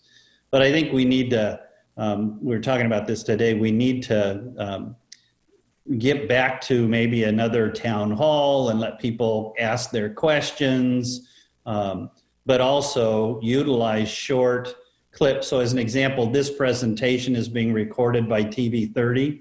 Patrick will pull out this presentation from the whole board meeting recording and post just the presentation and use that out to social media so that you don't have to sit through the whole board meeting in order to get the presentation. So we're going to do that. We're also going to take the little snippet of my superintendent's comments at the beginning of the meeting, and we'll push that out via social media. So I think we just need to, it's not like we need to do a whole bunch more. We need to do more with what we have to make sure that everybody's getting access to the same information. Okay, thank you. That's President Maher, that's all I have for right now. I should have said this and I didn't. We've also got a plan. Patrick is around here somewhere, but we've got a schedule with TV 30 to do another 30-minute broadcast that can also be pushed out, and it'll deal with all of these issues. Good. Trustee Larson, questions? So the latest, I pulled up the latest reopening plan, and actually the testing of staff says that the county health department is recommending that teachers and staff are tested at a minimum of once per month. Correct. Well, I don't know. It just seems, I think that there's, whether or not we're going to get I'm sorry, I'm trying to figure out how to ask this question. So being that we would be moving in the direction of opening per our approved plan, TK through second first, is it realistic that we could get an RFP we could get a testing service that would test that smaller number of staff members on the recommended or what we feel is the appropriate amount of testing, which may or may not be, may be more than what's recommended necessarily, but that we would be able to get a response from an organization that could handle that amount of number of tests versus, I know you said that you sent out a couple of requests that would, at a couple of different levels, but just the TK through 2, that's a significantly smaller number of staff than our whole district. Yeah, so Ed kind of inferred it in his part of the presentation. The Alameda County Office of Education is working. They should have by Friday, if not by Friday, on Monday, finalized a contract with a provider that we would have access to. So that's the goal. We wouldn't each have to negotiate our own contract with the testing provider. But the testing provider utilizes the language in both federal and state law regarding COVID testing. And basically what that says is that the health insurance providers have to provide the testing resources for essential workers or people who are symptomatic. The hospitals that are doing the majority of the testing, they really don't want to do the asymptomatic people because they've got so many symptomatic people that they're trying to wrestle with, and they have other work they need to take care of as well. And so there are vendors that are coming to sit in that space between the symptomatic and the general public. And what they do is the employee attempts to get the test from their medical provider. The medical provider says, we don't do asymptomatic testing. Come on back if you have symptoms. They take that notification from their provider to this other company. The interesting thing is it's not that they don't want to have the test done, it's that they don't want to do it with all the other people that are coming into their facilities. They just don't want the crowds for that. So they agree to reimburse. The insurance will pay for it, and federal and state law requires them to pay for it. So what happens is our folks, as long as they have that letter from their health provider, they go to this other company. The company does the test. The company bills the insurance company. So there's no cash exchanged between the district and the provider or between the employee and the provider. And what's the expected turnaround? 48 hours.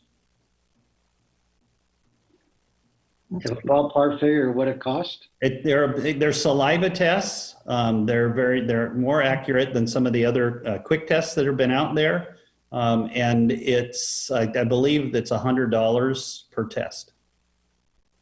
Okay. So it's not the swab test? No, it's non-invasive. So it's something that, one of our health clerks could assist, hand the vial to the person spits in it, the person shuts it and drops it in a bag. There you go. There's not even contact really between the person once they've done the saliva and when it goes into the bag, refrigerated and then shipped out to the company. That's my understanding, and I've pretty much reached the end of my understanding of what the plan is from the county. But as soon as we see the paperwork, we'll know exactly what we need to set up for that. So I don't think we're way too far away from that. Even though it's only recommended, it's something that we could still implement. And I think Ahmad, when he was talking about the ventilation systems, I think it's our intent to do the MERV 13 filters, regardless of whether or not we're actually required to do that, just because it's safe. And we want to make sure our folks are safe. That's what's best. So I had a couple other questions. Julio, can you remind me when the extraordinary leave provisions that were put into law to help with COVID, when those expire? So some of them expire the extended December 31st. So that's the 80 hours, of emergency leave. I'm not sure on the extended leave.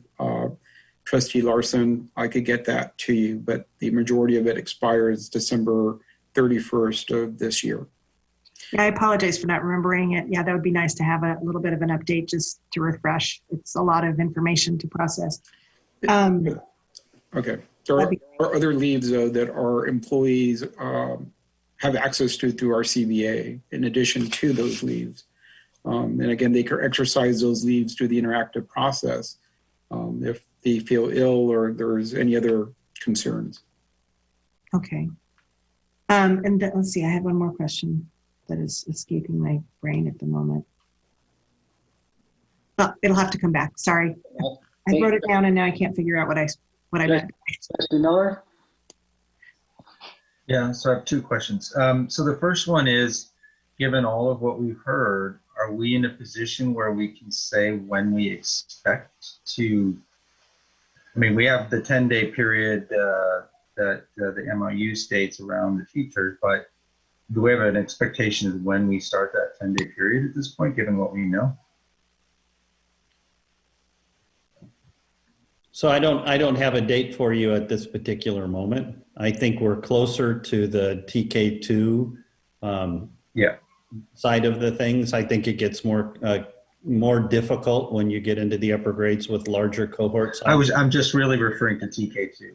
Yeah. That's something we can get back to you, Mark. We have to finish the reopening plan. I have to be able to confidently sign that piece of paper. And then as soon as I'm ready to do that, we stick a projected date on it, and we send it off to the county. Now, I'll tell you that of all the people, all the districts and schools in the county as of now, there have been 14 reopening plans submitted to the county that start before the beginning of November. They're all from private schools. So no public school has done it yet. I get a little bit, I'll just be as transparent as I can be. I get a little bit nervous when we start to send people off on vacations, because you got a week off on Thanksgiving, you got 2 weeks off on Christmas. And if people are traveling out of the state, there's a 14-day quarantine period that they're supposed to honor when they come back in from out of state. But we bring them back to school, and then we have half the kids out because they can't come back to school until they hit that 14-day quarantine period. So yeah, I'm just thinking that the many parents in the district are probably, eager to hear when they can expect this to happen, because I mean, obviously we're moving on that course, we intend to, but it's sort of like when. And I do think we had an interest in giving people enough time to plan for that. And then you really raise a great point. If somebody's planning to go away for Thanksgiving week or something like that, maybe they would think twice if we were planning to open up, right before then or something like that. Yeah, I don't see, so if we just look at it longitudinally, we've got the end of the semester coming up. Jenna, when's the end of the trimester? Did we already cross the end of the first trimester? No, we have not yet. I'll have to verify that date, Dr. Hagelin. Yeah, so it makes some sense with the elementary to do it after the end of the trimester, and the same thing with our secondary schools. We should not try to go back in middle school or high school before the end of the first semester. That would just be disruptive to the classes that are going on. And okay, so that's good to know. I think with middle school and high school, we're looking at a January start date at the earliest. And that's assuming that the data stays where it is and we get good numbers. But if where my head is right now is it's 2 weeks after New Year's, then we let people quarantine at home, do their remote learning, and then we start school up 2 weeks into January. That makes sense. Where I'm a little bit less confident is with the grades 3 through 5. Right. Okay, that helps. So, and then did we say that we were going to first come to the board to make that decision, or is it really, we've already made that decision based on the July 14th meeting, and so it's really kind of up to you guys to execute? Well, both can be true, right? We have a plan, it's been approved. We can tick off the box of the requirements from ACOE and open when we're ready, but like I've said all along, this is something we need to do together. And so my preference would be, if we're going to make that call, then we call a special board meeting, we outline the plan in more detail, and we have the board authorize the reopening of schools. Okay, that's what I would hope for as well. So the last question I had is really, so that turned out to be more than one question. But anyway, the last question I had is, we had, as you guys had alluded to, we had an amazing presentation or the virtual open house that we did. I mean, it was, people should understand how amazing our teachers have done in getting their classrooms to work in an online mode or distance mode. I was blown away. But Michelle Verkuylen made a really interesting point at the end of that session when we were talking about the concept of being remote, but also having in person, but also having remote learners, and having one teacher have to prepare lesson plans and materials for teaching in both methods. And so, Dr. Woodward, I guess this is for you, is like, that doesn't seem like that would work very well. Are we going to try to have it be an either or are we going to ask our teachers to try to be more superhuman than they already are? So that is really the question of 2020 for all of educators, I think. So we do know that in the summer, our families did select their preferences for being able to stay at home or be in class. And so before the year began, our principals worked diligently with teachers to change classes so that our students could be clustered by that, so that it would be possible to plan a lesson for if you have the at-home learners. If you had half your class, I'm talking right now TK2, you had half your class in an ideal situation, that half of them would be able to come to school in the morning for the instruction in person, and the other half would be able to be receive their instruction in the afternoon, which is a beautiful model and a beautiful plan, although it does require additional. It requires the teacher to be planned for the morning and then need to deliver the same lesson remotely to the students in the afternoon. One of the things we do know about remote instruction is that it is extremely time consuming because you have to think about other ways to engage students. So it's absolutely, there is nothing that is ideal about being in remote learning or needing to toggle both. We do also realize that there may be students and families that are now uncomfortable having their students come back. And it would be highly disruptive, as you can well imagine, to begin shifting students to different classes at this time in the year. They've already bonded through a screen with their teachers and with the other students. So it causes us to look for other models. And so the model that I've been reading about and is becoming more widely known is called concurrent instruction. And it does allow students to be able to access the direct instruction at a time that the teacher is going to do it from their home and be able to follow along with the lesson. Once again, it's not ideal, but having multiple combination classes at every grade level at every school year and changing those mid-year is also not an ideal situation.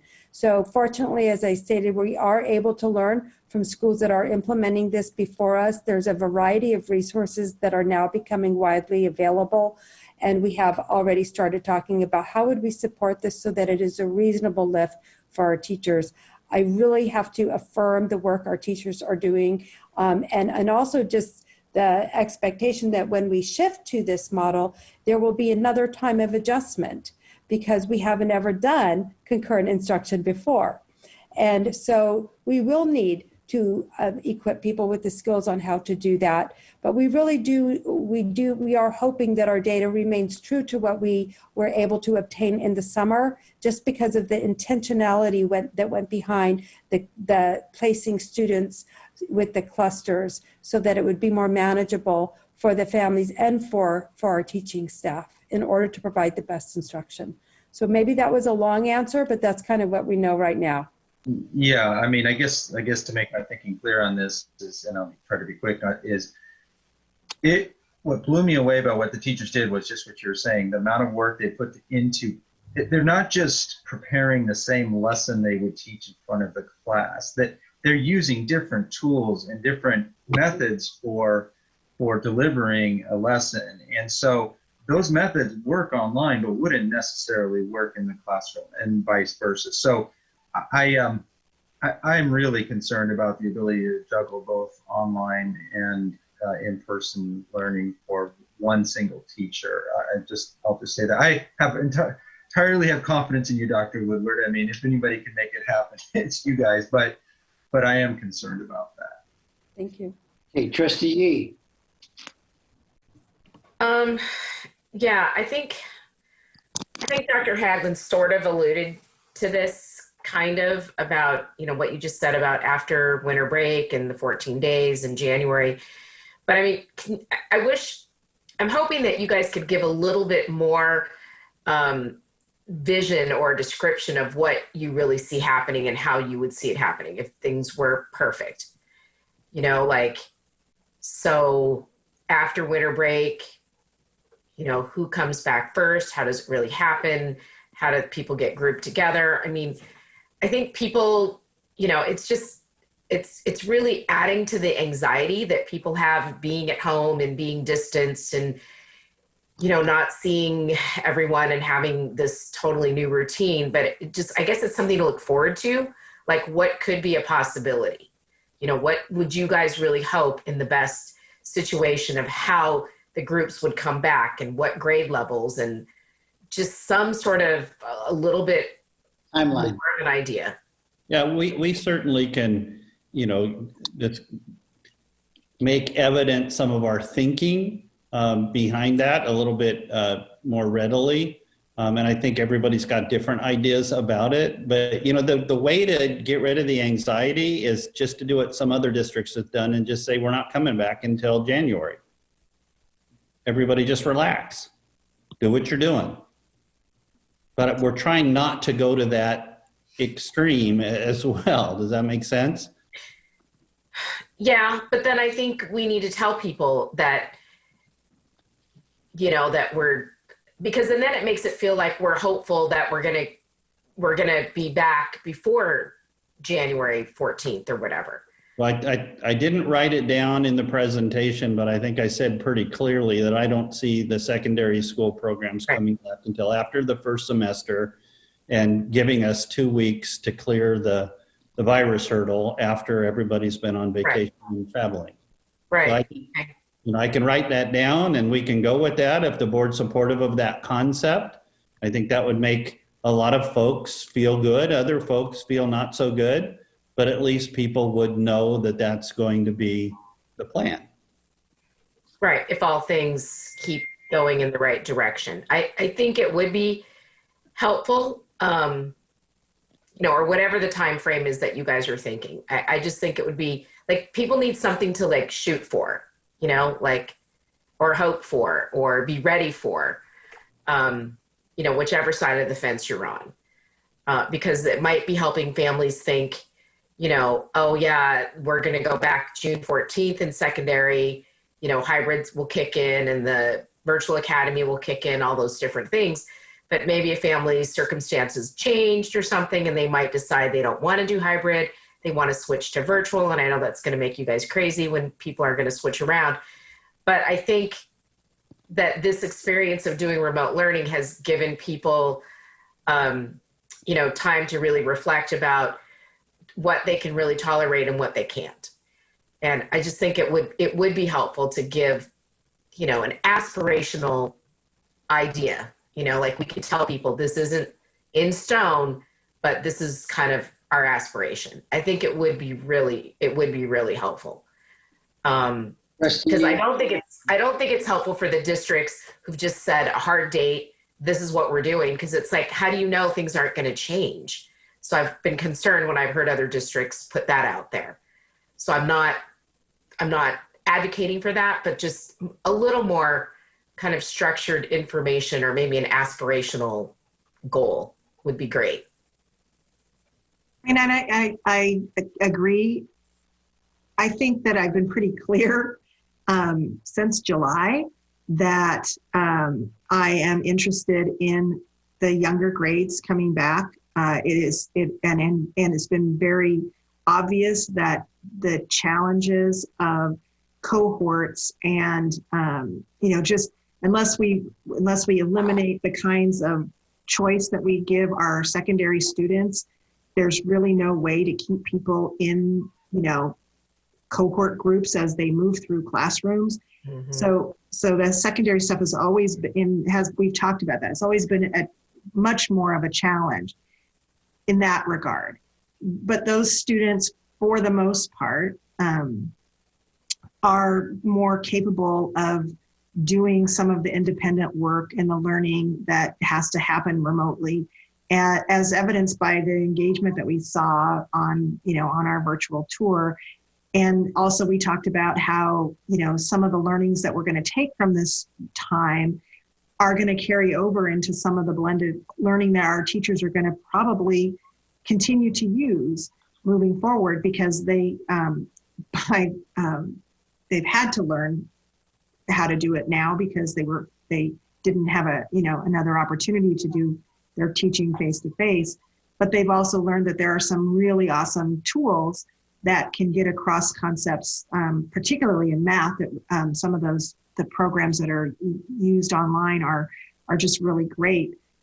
But the elementary students, for their learning to read, for their mental health, for their social emotional learning, for their families, and not just the families of our, the parents of our youngest students, but also the children of our staff. I mean, they're teaching and have their kids at home, and they're trying to teach, so it's just a big, not ideal, as Dr. Woodward said, it's not ideal. And Mark, I've heard from teachers that live in other states that have been doing this concurrent method, and it's not ideal either. None of this is ideal. So, I've just been really impressed and thrilled. And although I shouldn't be surprised, our teachers have, done amazing work for years and years and years. And I'm pleased and thrilled at some of the excitement that I actually see, even though they're exhausted and they're tired and frustrated and, feeling all the feels. But they're also like excited. They're like, wow, this is working. This is really great. Oh, I can do it this way. And so it's been I think sometimes we're a little whipsawed by the, sort of the emotional roller coaster of frustration and excitement and the light bulbs that are still going on in our students as, through the great teaching. So all of that being said, I too would like us to send in the plan for TK through 2. And I'd like us to do that as soon as possible. Given the last couple of issues on the checklist, Dr. Haglund, that you still have concerns about, or that we all still have concerns about. I think that, there's always going to be something that's not going to be perfect. But we've proven that we can, over this time period since March, proven that we can safely have staff with students in small cohorts. And I think we can do it safely in the plans that we've all developed. You all have developed with our community and our teachers and our staff already. So if you were looking for some direction, that's my direction. Any other comments before I go to public? Yeah, I wasn't even done yet. Oh. Are you surprised? No. Well, okay, so, we have this plan for TK2, but what about 3-5 and how would that look, right? We just talked about secondary after the holidays, but then what about 3-5 and how will that look? Will the phase in be the same phased in we're using for TK2? So I'm really a little bit unclear about that. So if you go back to the July 14th plan, right?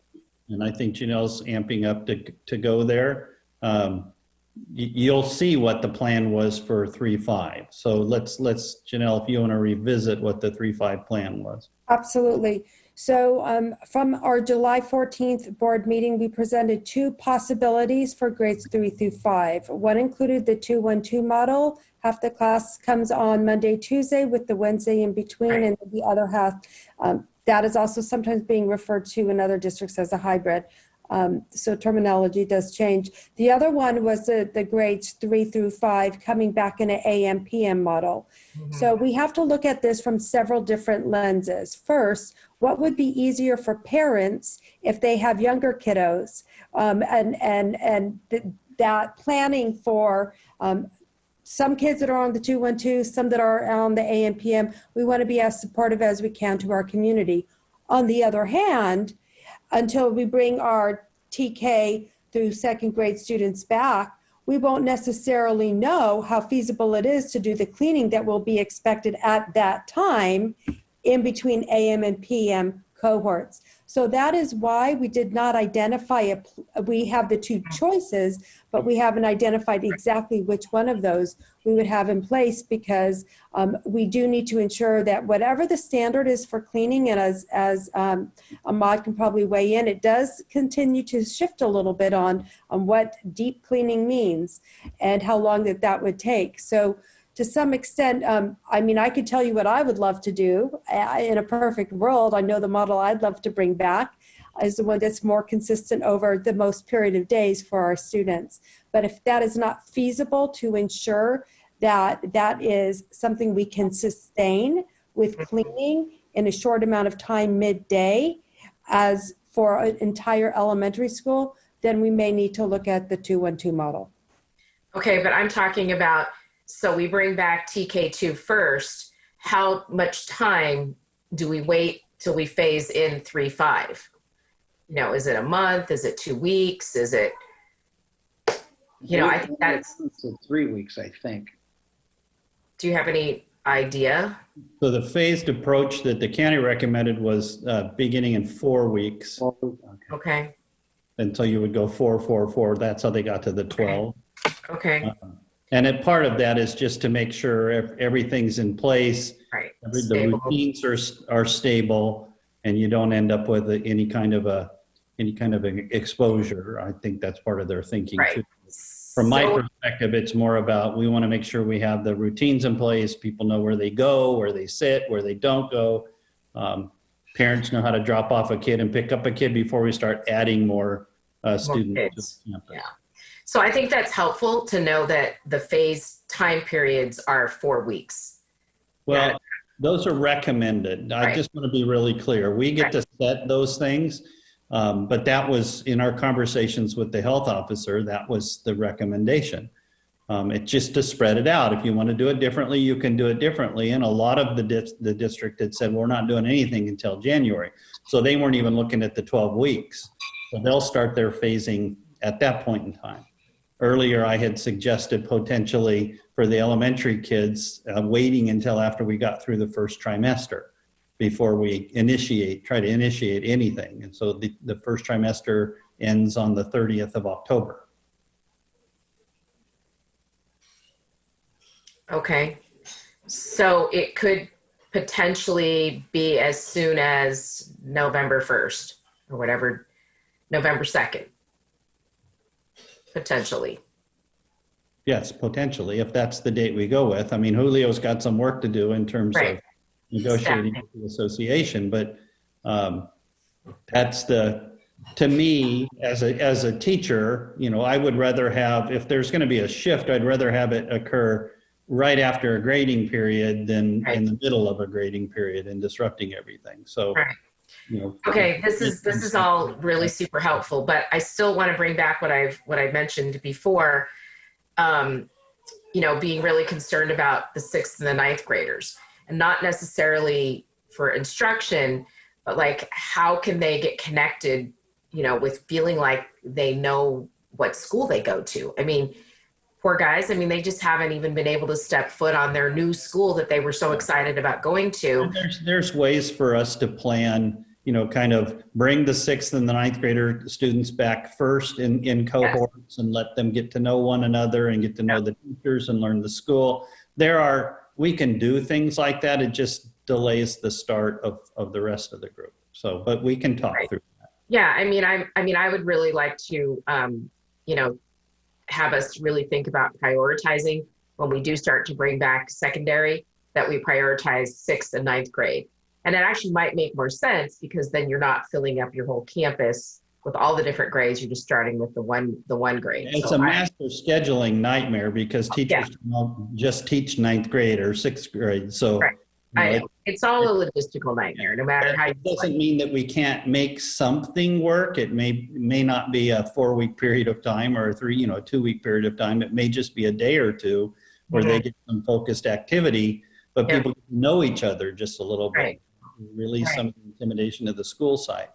But that's something that, I'm not comfortable making that plan. I think our principals and their leadership teams, they need to get together and think about if that was something they could do, what would they want that to look like? I don't know that we need to direct that. We will certainly can direct the sizes and the spaces and the cleaning and all that kind of stuff. But I think programmatically, I'd like to leave that part to them. Yeah, and that totally understand that it is up to the principal, but I am hearing from a lot of parents that are very concerned about their 6th and their 9th graders. And so I just want to make sure that that's known and that there is some consideration to those two grades. Well, we right now can bring back 25% of the population of a school in small cohorts.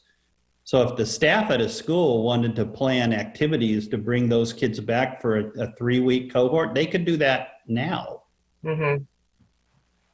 We can't force them to do that, if you know what I mean. But if that's something that the sites wanted to do and wanted to work out the logistics, we can do that within the guidelines that the county has set up. So for example, let's just say, Harvest Park, the whole 6th grade team got together and said, let's pick a couple days a week where we all split up and make small cohorts and we just see the kids on campus, but they're socially distanced, they're wearing masks, but they at least get to be on site and kind of see each other in person and have some sort of activity. Less than 16 people in a group for a 3-week period of time, no more than a 3-week period of time, and they can't rotate or change. In one class. So it would be a limited experience, but it would be something that the sites could use to pull students.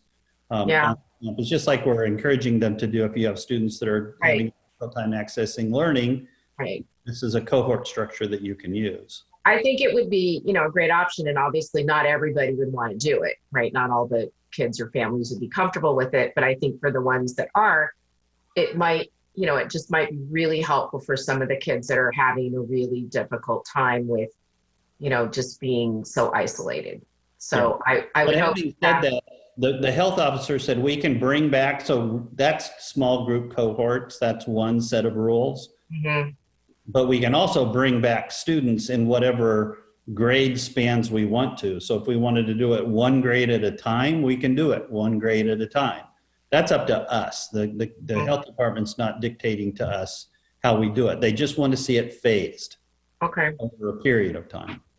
Okay. Well, I'm just putting it out there that I, really would like to see 6th and 9th grade prioritized and do something with them. It's just too much isolation for those kids who don't even know their school site. So anyway, I'll stop nagging about that, but hopefully everybody hears it. That's it?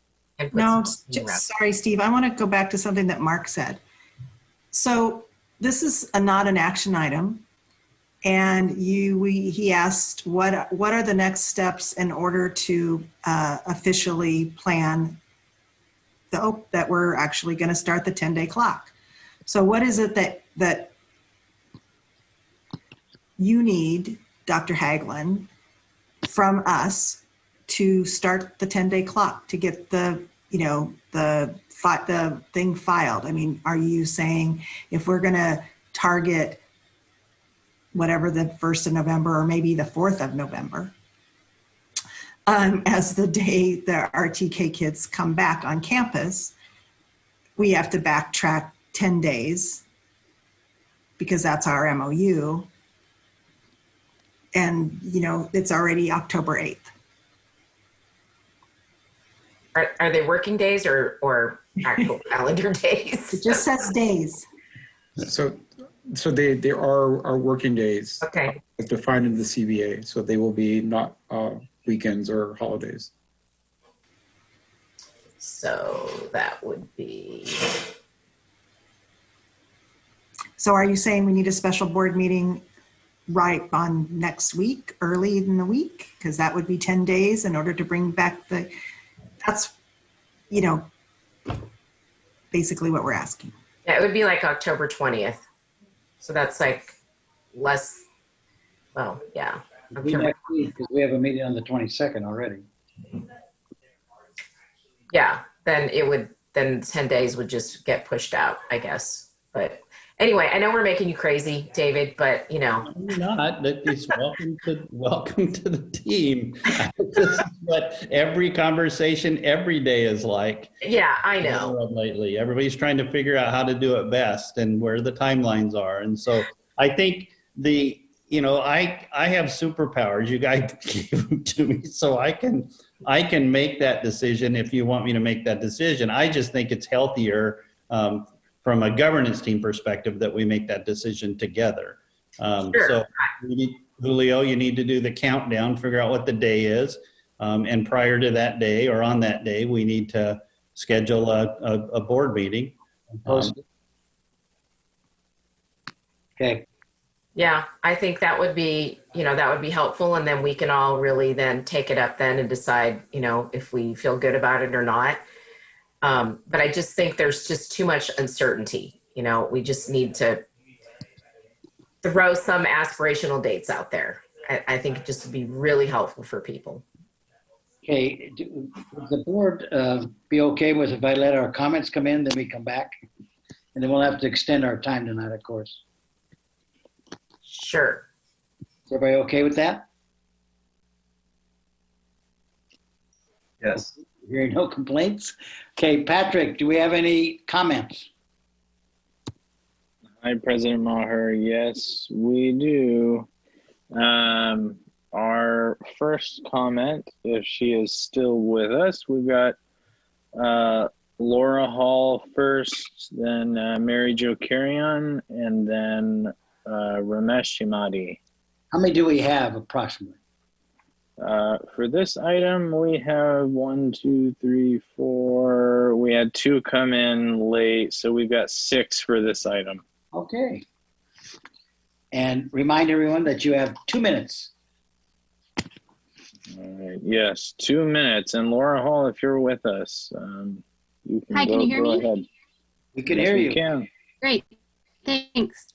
Thank you to the board members and our superintendent and all the staff. You guys have been doing a great job during this remote learning experience. We've heard some great positive things about the remote learning process and experience for everyone. I'd just like to remind you that there is another side to remote learning, and that is who's monitoring and enforcing this learning at home, the parents or caregivers. And I think it's important that you hear real life experiences from the parents within the district. So this past week, I asked different parents from different schools to share their experiences with remote learning so far, and I'd like to share those with you. I feel remote learning covers only the basics of a solid education. My children are missing the continuous feedback from teachers and peers that improve their work and challenge their abilities.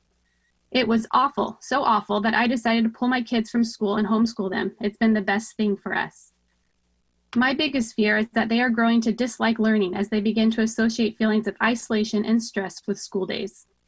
This experience has been a huge struggle and incredible hardship for my children. They are missing out on life lessons that can only be taught in the classroom. Lasting damage beyond reading, writing, and math is being done to these kids. My personal experiences with my own children are similar. Remote learning is difficult and exhausting for everyone.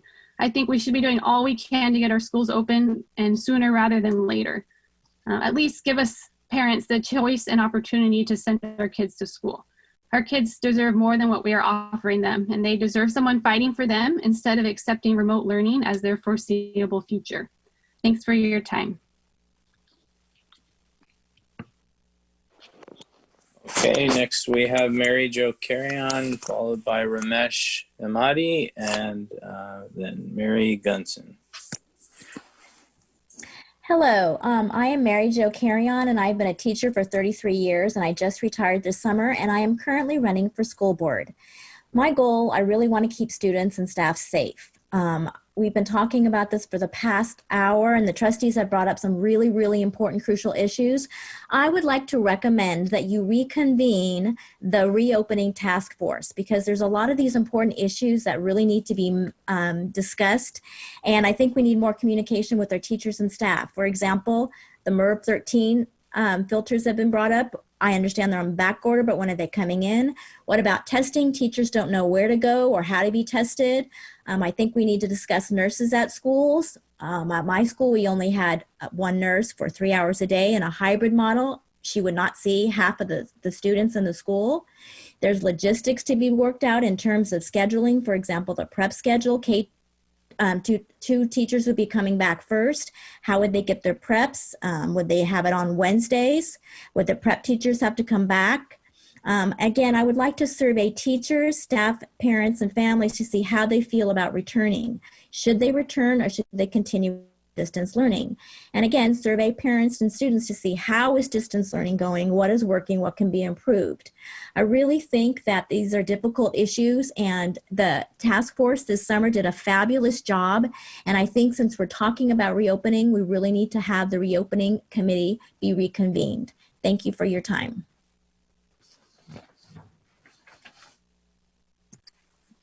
Okay, next we have Ramesh Amadi, followed by Mary Gunson, and then Kelly McCaughey.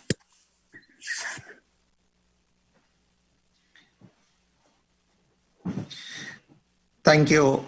Thank you for giving me an opportunity. This is Ramesh Amadi, respected board members, Mr. David Ogland, and other staff members. And I would like to thank you guys for working hard in this kind of unique situations and to look at the options to get this school reopened, at least based what works best to the community members. And I request this need to be kind of looked at it very closely, make sure we are all working, putting the kids and the teachers' safety as a priority and help the community to get through this period. Thanks a lot.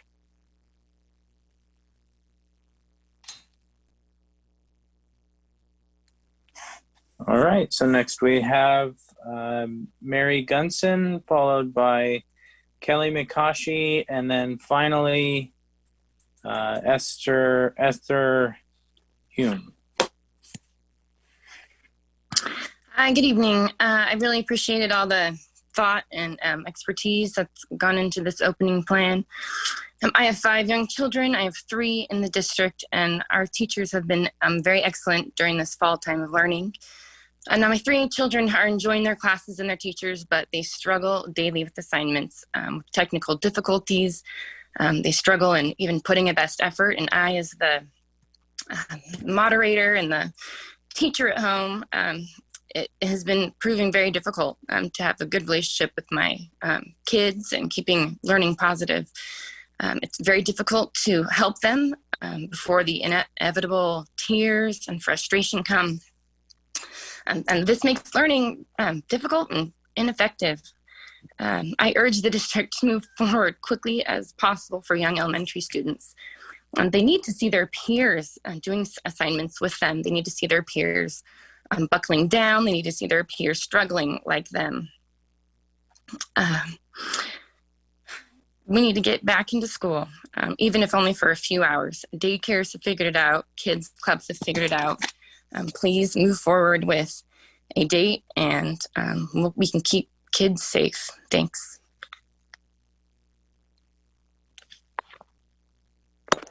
Okay, next we have Kelly McCaughey, Esther Hume, and then we had a last minute comment come in from Lydia Zazaron. So if she's able to join us in time, we'll get her.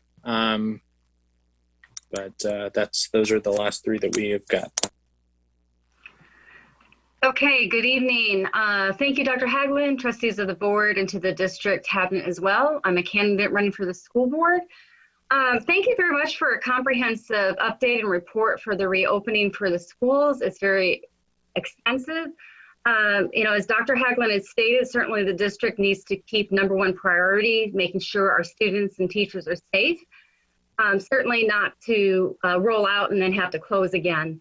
Some things to keep in mind, because we know that testing for the staff is a recommendation, not a mandate. Please follow up and make sure to have a clear communication plan to parents and staff. I believe it was talked about briefly tonight, but make sure it's written out on the cost breakdowns and to what extent the district may be impacted for incurred costs for this type of testing. Certainly this would be important for financial transparency, especially during a time when the district's being faced with budget cuts. I'd like to also reiterate that excellent communication has been articulated in regards to on-site support and scaffolds for our at-risk students, English language learners, and students with special needs. Once again, I'd like to ask about what are the support systems being available for those students who are unmotivated? How are those students being identified and flagged? What support structures are being provided for our average students that may not be necessarily classified at risk, but may be falling through the cracks? Also, I'd like to reiterate, once again, as a parent of 3 children, it's also been expressed tonight, please do elicit feedback from our parents for a town hall or a survey. We've already been in school for 2 months. We need to find out what's working, what's not working. Teachers have enough on their plates. Please keep in mind that it shouldn't be just left up to the teachers to figure out what mechanisms are working best to support those for the parents. Thank you once again for your hard work, and I really applaud the district for the hard work for reopening. Thank you.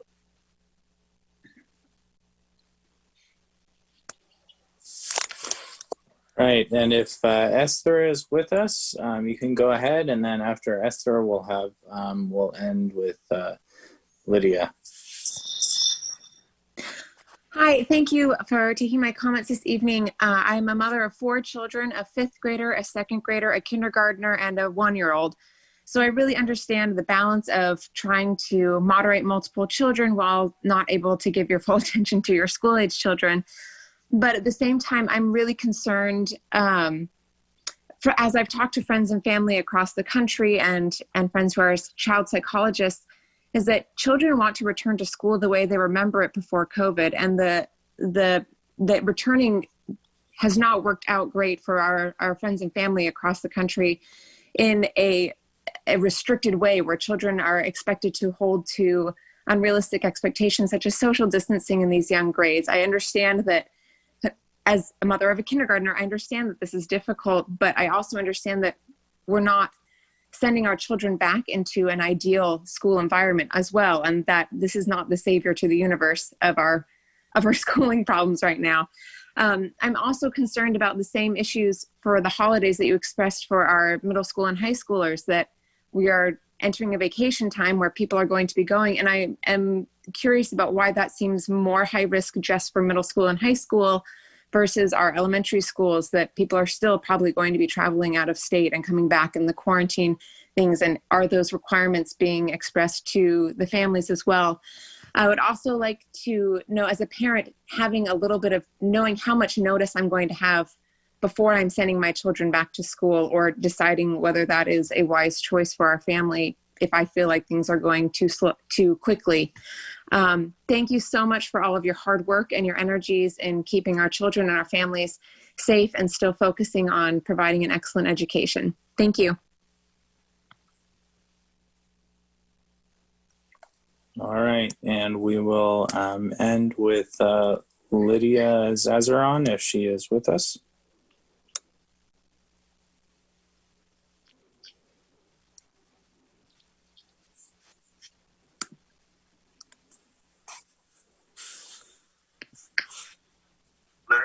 Yes. Hi, can you hear me? We can. Okay, wonderful. Thank you so much. I was a last minute ad. We're actually 3-week residents of Pleasanton. We moved here from Alameda after being lifelong residents in Alameda. So it's definitely been an interesting process in having our daughter, who's in 1st grade, still doing remote learning in Alameda while we figure out the plan forward. So I definitely appreciate conversation around aspirational timelines. That would be really helpful for us, especially in understanding when and how to enroll her in Pleasanton and really try to understand the process and being part of this community. I agree with the last parent about the concept of vacations. I run a distribution center for an e-commerce company with over 200 employees, and am very versed on what it takes to keep people safe.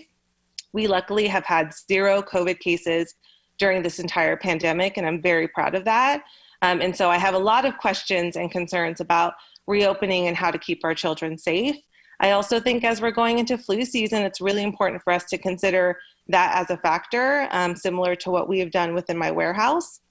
I also would love in the future, this is our first time joining a board meeting for Pleasanton. So we were very involved parents in Alameda. My husband volunteered regularly in our daughter's school. So I'd also love to understand what parent involvement you guys are thinking of as you think about reopening schools, or how as parents we can support that process. So thank you guys so much. It was great joining this first meeting, and we're so excited to be a part of the Pleasanton community.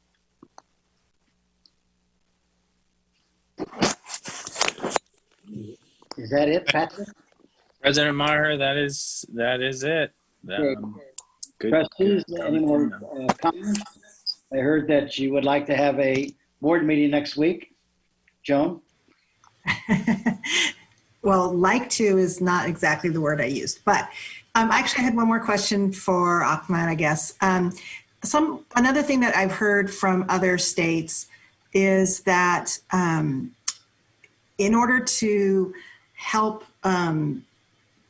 teachers who might have different comfort levels with the safety measures that we might be taking in a classroom, some districts have spent some of their dollars that they've received from the feds and the state on specifically granting a certain dollar amount for teachers in order to order whatever that might be to make them feel more comfortable in their classroom, whether it's another like a portable air purifier, if they wanted to spend that dollars on that, or if they wanted to spend that dollars on some other sort of gowns or something, safety measures that would be unique to them. In other words, it wouldn't be all of it, us deciding what those are, but it would help them with their comfort level for their particular classroom. I mean, is that something we could consider here in terms of our COVID money that we've received? That's a good question. We've been working with HR in the remote learning environment that we've allowed staff, teachers specifically, to request certain items that would help them in the remote environment. It might be a special mouse, or it might be some kind of stand for their computer, or some other type of remote learning devices that they would need. I think when we've looked at teachers returning, we've tried to really make sure we provide some standardization around PPE and what those levels are. There are always particular circumstances that the site administrators can bring to us, and we can have those discussions. So I think there is some flexibility and discretion. I'd also like to refer to Julio, who may be able to respond to some of those details as well. Thank you, Ahmed. So I do have a question. In answer to your question, Trustee Larson, on those leaves, they do expire December 31st, unless they're renewed either by the federal government or Newsom, the state legislature. So we have Nancy Bronzini, our coordinator in human resources, has done a survey of our school sites, both in requesting what type of unique equipment the school may need, working with our site principals, including possibly using tents, ventilators, tents for our isolation space for the event one of our students gets ill, what the signage will be, where the areas will be where our students will congregate and where they would not be allowed to congregate, meaning respecting social distancing, where our students will be able to receive food, the Pexley, and maybe I'm pronouncing that terribly wrong, a glass that goes plexiglass for our teachers in their classroom, as well as across the school district. So currently we do have those glass in our classified space, meaning our district office, as well as in our offices, do provide that. So there is a mechanism that we could utilize to support those requests, Trustee Larson. Again, I think we need to have a general conversation how we would use the vehicle to be able to do that. And of course, it depends on, as well as the money and how much money it exists. Because although there is money, I'm it's not an inexhaustible amount. So within reason, I'm sure we could work something out. Thank you. Any other questions about the direction, Dave, about a board meeting next week? Oh, I just had a comment, Steve. Sorry. Okay. We are starting those small cohort, the supervision program next week, right? The 14th, I think you said. So that will be one added thing that will give us an idea of how it's this going. time of year, how it will look like returning to in-person and small cohorts, correct? I mean, should. So, yes, it would give us another data set, but it begs the question, if we're going to start the elementary schools 2 weeks later, is the effort really, should the effort be put there, or should we prioritize those student support cohorts for the older grades? So that's a question I'm going to want to talk to my team about, because there's limited resources. And if we're going to do that, if we're going to go with a full reopening for TK2, then we might want to rethink placement of those other resources. But I'm not making that call. I just think we need to have that conversation. Janelle, did you want to add something? That's a good point, yeah. I agree. A considerable amount of time is going into the logistics involved in, the staffing component of the prepping for the small cohort supervision. And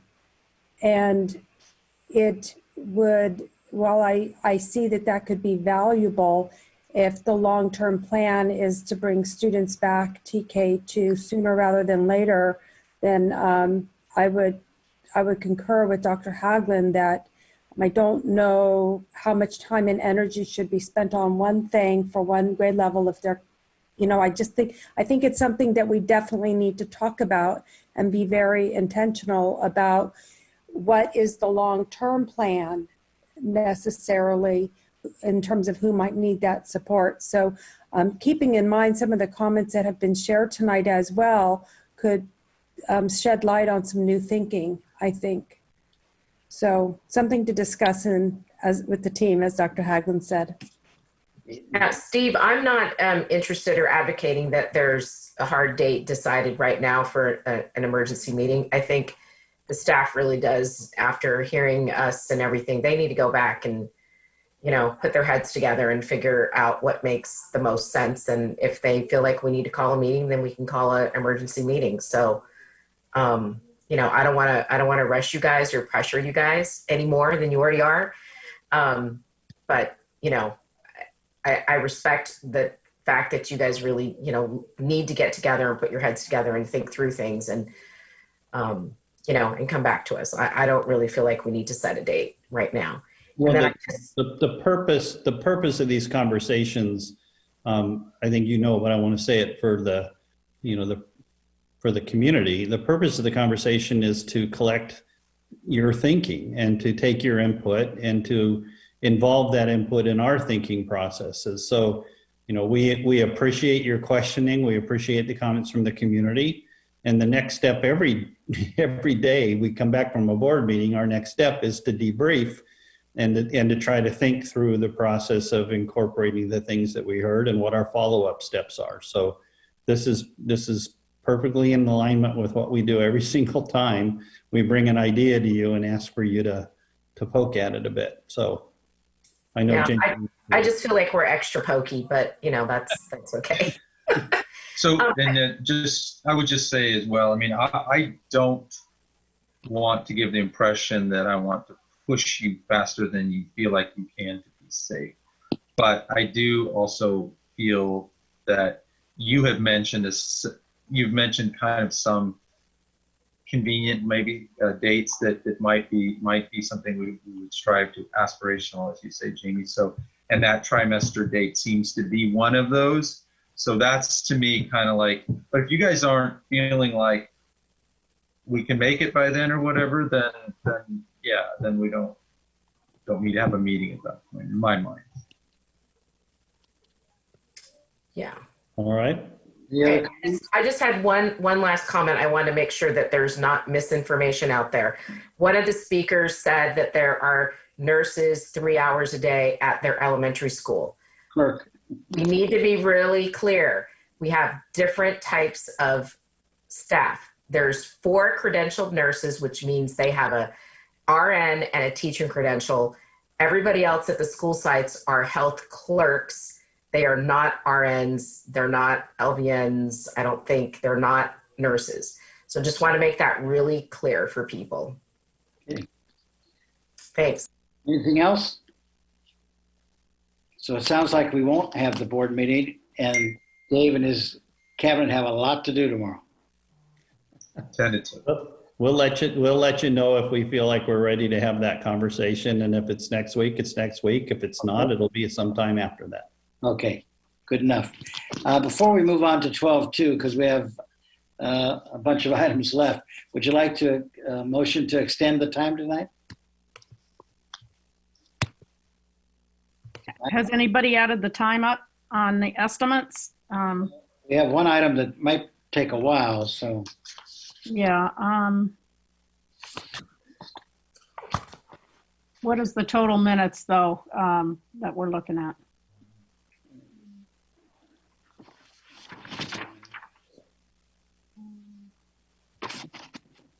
About an hour and a half. Hour 35. Well, So I will go ahead and move that we extend the meeting until, you think 11:30 is good? It depends on public comment too. That's what's always hard to predict, because if we have a lot of public comment. Let's say 11:30. What's that? 11:30 probably works. Okay, I'll say 11:30 then. There's a second? Second. I'll second. Trustee Arkin? Aye. Trustee Yee? Aye. Trustee Larson? Aye. Trustee Miller? Aye. And Trustee Maher. The meeting will go to. However, can we have a few minute bio break, or shall we just all manage our own selves? Well, I thought you were going someplace else. I think this next item is really like a pretty big item. So I don't know if anybody doesn't want to miss anything. The next one is the, oh yeah. The E10 okay, I only one. said 5 minutes. So. 5 minutes. 10 is not for 2 more issues. right. Why don't we just manage on our own and pull forward for a while anyhow? There you go. Let's go. 12.2. Report, discussion, and possible action to approve resolution number 2020-2021.09 in support of Proposition 15, California Schools and Local Communities Funding Act, 2020. Okay, Ahmed. Yes, Proposition 15 is an important proposition that we are requesting to be supported in this resolution. Proposition 15 adjusts some of the challenges we've had with Proposition 13, which was passed back in the late 70s. And that it adjusts some of the property taxation that comes through our commercial and business properties. And so those have not seen the same typical turnover that we've seen with residential property. And so those property taxes remain extremely low. And this proposition would make some modifications to that law that would then bring actual new dollars to both schools and local jurisdictions such as our counties and cities. So this proposition, again, would bring new dollars to schools and is a benefit to all school districts in the state of California. So we are requesting support of this resolution. Ahmed, is there a threshold of who would be taxed? Because we have a lot of small businesses. Correct. Yes. If you, I'm not, a property tax attorney or all the legalese, but if you look at the resolution in there, you'll see that there is, in terms of, small business owners whose properties are worth less, $3 million or less. There's some protections for them. and there's other protections. And so this is truly some of our large commercial properties that never see changes in hands. And so you can just imagine, for example,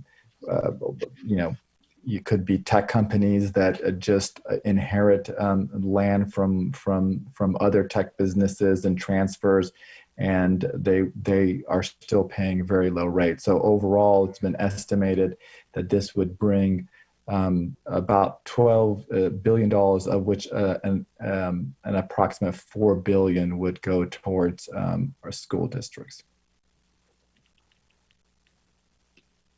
Okay. Questions, concerns? Okay. Patrick, do we have public comment on this? President Maher, we do have one public comment from Mr. Connor Lamb. Okay. Hello, can you hear me? Yes, sir. All right. I guess not really good evening anymore, but good night, school board and executive cabinet. Hello, my name is Connor Lamb, and I'm an 8th grader at Harvest Park Middle School, and I personally advocate for Proposition 15. Mr. Lomas is a teacher at Harvest Park, and he recently taught me all about indirect proofs, and here I am thinking whether I would use this in my personal life. So let's fill this out. Step 1, we have to assume the false is true. And the false statement is that we can live without Prop 15 based on the money we have, and for now we're going to run with it. So we go later down the line and we assume, like what we did last time, let's reopen school, right? It is until you realize you have to pay for PPEs, devices that keep your student or child safe when reopening school. From the time leading up to this, we have spent almost all of our money on teacher budgets, keeping facilities clean, fixing broken buildings, and much more. And now we come up to the point in which we have to pay for PPEs. It is very likely that we do not have enough cash to pay this off. So I'm going to use another trick Mr. Lomas has taught me, the transitive property. Parents watching this, if you're going to support Prop 15, then essentially you're paying for students' health, since the PPE equals student safety. If you're still not with me, here's some info. The residential property tax would still be the same at your friendly 2% cap thanks to Proposition 13. However, only commercial taxes would increase. And companies with less than $3 million in property value would be exempted. The state of California has already decided that our education, our students, are not a priority. We must vote yes on Proposition 15.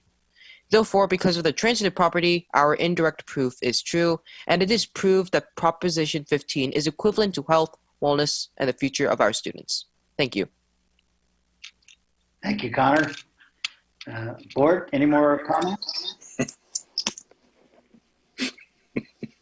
That was my job. Can we just have a joint cabinet and explain everything? That would be awesome.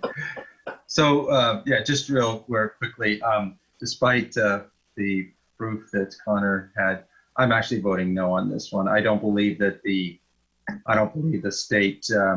I believe that the school districts definitely need money, but I don't believe this is the right way to do it. I think this will end up being passed back on to consumers because businesses will not just pay these extra taxes without passing them on. So I think there's better ways to raise the money. Any other comments? I would just say that this is not the first time the resolution supporting the work of the closing the loopholes in Prop 13 has come before this board, and we've endorsed the measure before. There's a long history of what people think of as Prop 13 and how it's protecting the homeowner. That doesn't change with this Prop 15. This is about the loophole for commercial business, who are largely the biggest beneficiaries of the tax changes that happened in the late 1970s. So I would support this. Any other comment? Okay, do we have a motion? I'll move approval of Resolution 2021.09 in support of Prop 15, California Schools and Local Communities Funding Act of 2020. Second? I'll second. Okay. Trustee Yee. Aye. Trustee Arkin. Aye. Trustee Larson. Aye. Trustee Maher, aye. Trustee Miller. Nay. Okay, carries though 4-1. In sake of time, can we not have to read the resolution? We don't have to read the resolution. Good. Okay. 12.3, report discussion and possible action to approve changes to the enrollment and registration form for student race and ethnicity. Okay, Mr. Ed DiLazzo. Thank you, President Maher. So before the board is a report, discussion, and possible action item 12.3. And this presentation on enrollment and registration, and specifically the race and ethnicity data collection information that we currently have in our process for registration. We want to talk about the follow-up questions that came from the September 24th presentation on the same topic. From that meeting, we know that there's some additional questions that we hope to answer tonight.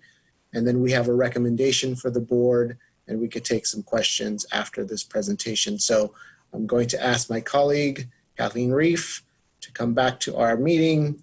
And she's the Director of Student Services who can go over this presentation. Kathleen?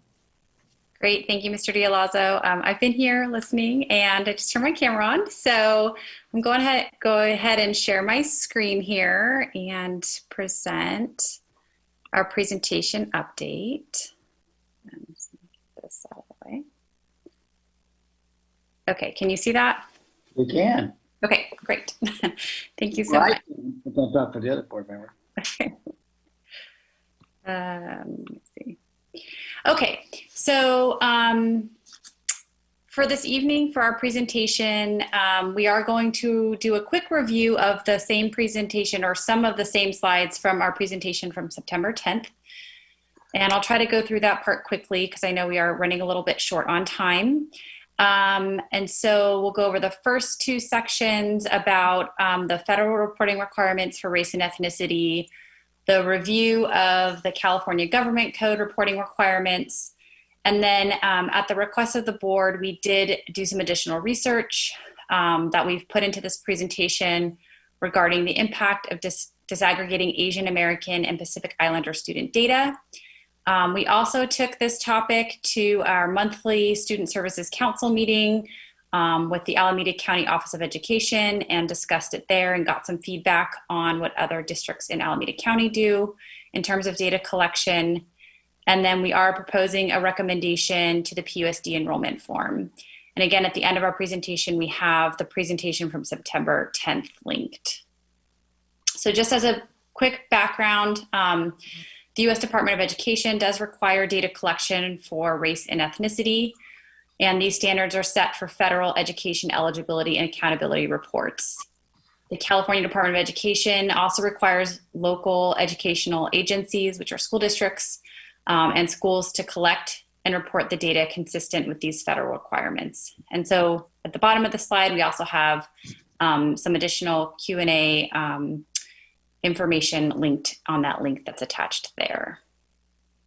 So for the federal requirement of collection of data for race and ethnicity, districts have to ask a two-part question regarding ethnicity. So the first part of the question should include if you are Hispanic or Latino or not Hispanic or Latino. And the second part asks respondents one or more races from the following categories for individuals to select. So then the state of California has additional reporting requirements. That's under California Government Code 8310.5, and it requires the detailed collection of Asian and Pacific Islander subpopulations. The data collected shall also be made available to the public in accordance with state and federal law, except for personal identifying information, which shall be deemed confidential. And in the last presentation, we went through all of the Asian subgroups and the Pacific Islander group subgroups, and they're listed here on this slide. So there's also a question posted on the CDE website in terms of what do we do when respondents refuse to identify their race or ethnicity. And to sort of summarize this slide, the strong preference is always for respondents to self-identify. and school districts should do everything possible to encourage them to identify. We are not allowed to add a box that says unknown or declined to state in federal reports. In terms of LEAs, we are required to come up with a common way to make a third-party identification, and the CDE has recommended that individuals who refuse to self-identify have their race or ethnicity coded to 2 or more races in the federal reports. And that is currently what we do now. So for some of the research that we found, we are highlighting some components here on the next 3 slides. So Asian Americans and Pacific Islanders, or AAPIs, are a remarkably diverse community comprising of 48 different ethnic subgroups that speak over 300 different languages and represent a range of different immigration histories. The AAPI population is also rapidly growing. And among the key civil rights issues AAPI scholars and advocates have pressed for are improvements to data practices in order to represent the heterogeneity in the AAPI community. So as Asian American Pacific Islander students continue to experience a range of educational outcomes, data practices that aggregate AAPIs into one category continue to be a significant barrier for understanding and responding to their unique and diverse needs. So the Asian population in the US makes it imperative to understand the factors influencing their educational attainment. The pan-ethnic category of Asian American overgeneralizes about diverse populations and has led to a monolithic view of Asians as high-achieving students with little need for educational services. The model minority myth may be masking the drastic variation in educational attainment among ethnic Asian groups. And the full article that we're referencing is cited here at the bottom of the slide deck. Also within this article and in this research, we found that access to an analysis of more detailed data, that is disaggregated data, can be a useful tool for improving educational outcomes for small groups of students who otherwise would not be distinguishable in the aggregated data used for federal reporting. Disaggregating student data into subpopulations can help schools and communities plan appropriate programs, decide which interventions to implement, target limited resources, and recognize trends in educational participation, outcomes, and achievement. There are significant numbers of Asian American and Pacific Islander students who struggle with poverty, who are English language learners, increasingly likely to leave school with rudimentary language skills, who are at risk of dropping out, joining gangs, and remaining on the margins of society, and who are subjected to violence and discrimination on account of race, class, gender, ethnicity, or language. Disaggregated data show Southeast Asian Americans experience barriers to educational attainment on par with their African American and Latino peers, a phenomenon that could easily have been overlooked with less specific data. So contrary to the often referenced depiction of being a monolithic model minority, this article discusses the diverse experiences of the various Asian American Pacific Islander subcommunities and the ways in which the larger label masks inequalities between Asian American Pacific Islander subgroups and across other communities of color. There are often hidden achievement gaps among Asian American Pacific Islander student groups. And one of the studies begins with the premise that the academic challenges of Asian American students are often hidden by the model minority stereotype that assumes all Asian Americans are academically successful, the practice of lumping disparate Asian American groups into a single category, and a predominant reliance on mainstream sources to explain Asian American educational experiences. To uncover Asian American achievement gaps, the study features disaggregated data to identify differences across and within Asian American ethnic groups in education and other variables. So that was a little bit of the research that we found on why there are, the breakdown of Asian subgroups. And when we brought this information to the Student Services Council meeting as a follow-up from our board meeting, Most districts responded that they do only collect the data as requested by the state and federal government, and they do not collect additional student race data.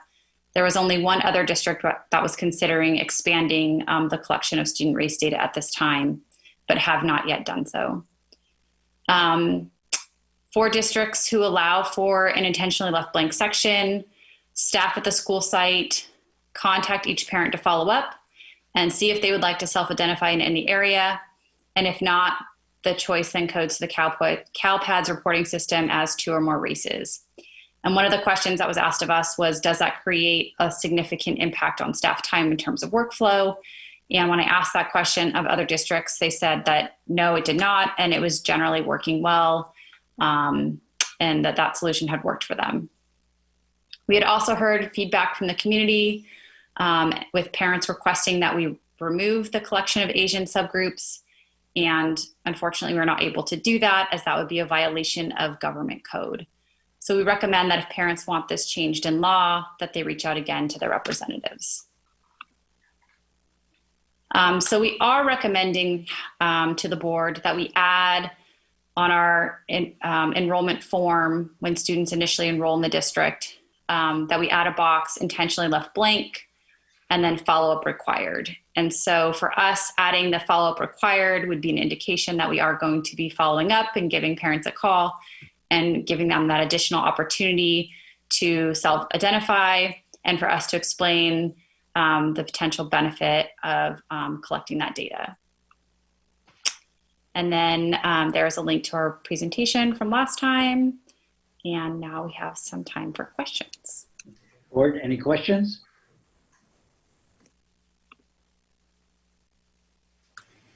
I guess I do, in a sense. I mean, this issue has been swirling around for a long time, and I'm very much sensitive to our community, who seems passionate about, not having to state the Asian subgroup. But one of the conclusions that I think I've come to, and that's great reporting, Kathleen, on the sort of research on the benefits of doing the disaggregation. So I really, really appreciate that. One of the things that I've come to the conclusion of is, I think it's good to get more data, not less data. And so I asked the question over the weekend of, can we get more disaggregation for other groups? Because I don't know why the issues that face Asians are different than the issues that face other parts of the world or other races. So so that's sort of where my head is. We got an email from the Asian, some Asian Pacific, was it Democratic Caucus? Yeah, thank you. Asian America for Alameda County, that's right. Right, which was very much in favor of having this disaggregation of data for the Asian subgrouping. And so it just makes me very confused, I just have to say. But I guess if this community wants the ability to say that they don't identify, that it choose not to identify, and that they be contacted, then I'll go along with that if that's what the general feeling is. But it just seems more confusing than it was before. So those are my comments. Well, I think it just shows that this is, lumping everyone together as Asian, such then that has the same opinion is clearly not the case, because we've heard from a variety of different factions of folks who feel differently on this subject. And my research, when we started this conversation 3 years ago, or whenever, however long ago it's been, was that it's not a significant number of parents who choose the intentionally left blank field, and that's why it's not a lot of work for staff, because honestly, there aren't that many people that choose it. And then when you follow up with them and you say, well, here are the reasons why, and you let them know, and then you say, okay, and you're going to be reported as 2 or more, it's going to basically turn into 2 or more races, then they have that choice, and they can, everybody can move forward on that. So I like the fact that we break it out a little bit more, and I like the Kathleen, I think the providing us with all of the data about the advantage to members of the different subgroups of the disaggregated data in terms of services. identification to receive services, not to receive discrimination, but to actually receive help for their students. I think that was really helpful. So I'm really grateful for the staff time and the effort that you guys took to go through this process and respond to the community and the board's request for this. I really appreciate it. Okay, Kathleen, let me ask you, the data that we get, do we use any of it? Yes, so at school site levels, we break down the data. And I want to say at the last board meeting, we talked about this as well, about how we review data to see if we're disproportionate in things like student discipline. We look to see if we're disproportionate in referrals for special education. And we don't do it for any other, we don't do it for South American students? Just overall in general. So we break down all of the data. Oh, no. And so when we're looking, like, for example, when I look at student discipline data, we, break it down by all race and ethnicities. And we look to see, are we disproportionately suspending students or sending students to the office? And for us, it's looking at that data and trying to figure out why. So our PBIS teams do that at school sites about who goes to the office, what kinds of infractions are happening. And I know that our teams also do that for academics. You do that all the Asians that are marked, or just Asians? Yeah, so we look at different types of data. So, are there incidents happening out on the playground? Is it a small group of kids? Is it the same students over and over again? Do we need to increase the interventions? Is it just Asian, or is it all the different? No, all. For all Asian? For all students. I know that, but what I'm asking is, if you look at your Asian categorization of, Thailand, all the different countries, do you break that down for just one or just Asian? And then Oh, I see. I'm sorry. So are we then? I see. Explain it right. Yeah, I understand. Sorry, I didn't catch that at first. Yeah, so it kind of probably depends on what we're looking at the data for, and how we're pulling it. So for us, on a high level, no, I don't break it down into the subcategories of overall, but when we do go to specific site data, yes, we do. Yeah, I just add, President Maher, so some of the state reports that we are required to do, it breaks it down by the California requirements, and Kathleen went over those specific ones. And then as a district, over the weekend in the board Q&A, I did answer the question. Pleasanton adds an option for Hmong, Tahitian, other Asian, other Pacific Islanders as those standalones. So we as a district, before I got here, added those options. So to answer the question from Trustee Miller, yes, we can add additional race options, as many as we want. That's allowed by the state. But the state reports that we receive, like I'll talk about the disproportionality for special education, it's for those specific categories that that the California requires. They don't break it down the way we can break it down or currently break it down. So hopefully that answers the question. It is Asian, but not the specific subgroups. Two other quick questions. We would help any student that's having difficulties. I know we would, Pleasanton, correct? Regardless of race or whatever. And then secondly, what I do like for what you're proposing, it gives a parent a choice, even though there may still be follow-up. It would give a choice. Right. And I have no more comments. Thank you. I would just comment that I think the key thing here is that the words follow-up required, that will, anybody that does decide to check intentionally left blank, that gives them that indication, knowing that our staff will be following up with them and will encourage them to self-identify.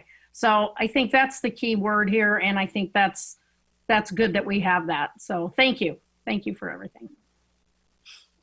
Ms. Shee. Yeah, I'll just add one comment. I mean, this issue has been, 3 years now, maybe longer. And so I really appreciate the staff for hanging in there and trying to problem solve this and doing the research and giving us really comprehensive information. I think it's important. But, just so people know, there was a huge effort among different Asian subgroups to get the disaggregation to happen, because there were so many groups being just lumped into the one Asian group, and it just wasn't fair.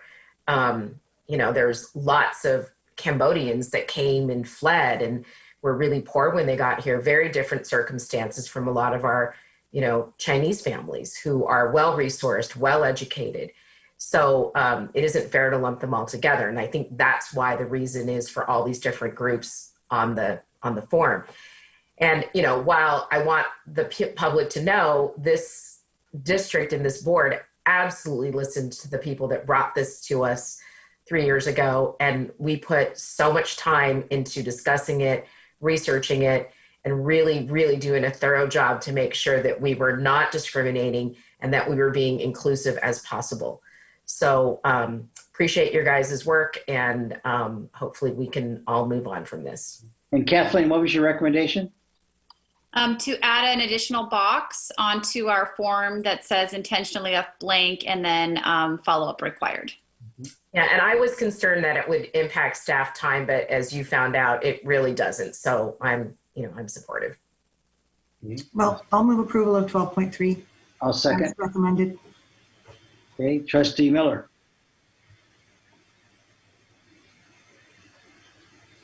You're muted. Yep, sorry. Aye, but do we have any public comment on this? Do we? Yeah, that's right. I should have. Do we have public comment, Patrick? President Maher, we do not. Okay. No, okay. Trustee Miller, aye, right? Aye. Trustee Allison. Aye. Trustee Arkin. Aye. Trustee Yee. Aye. And Trustee Maher, aye. Carries. Okay, 12.4. Report, discussion, review of E10 alternative. Great. Good evening. So this is going to be a deep discussion. I have a presentation prepared.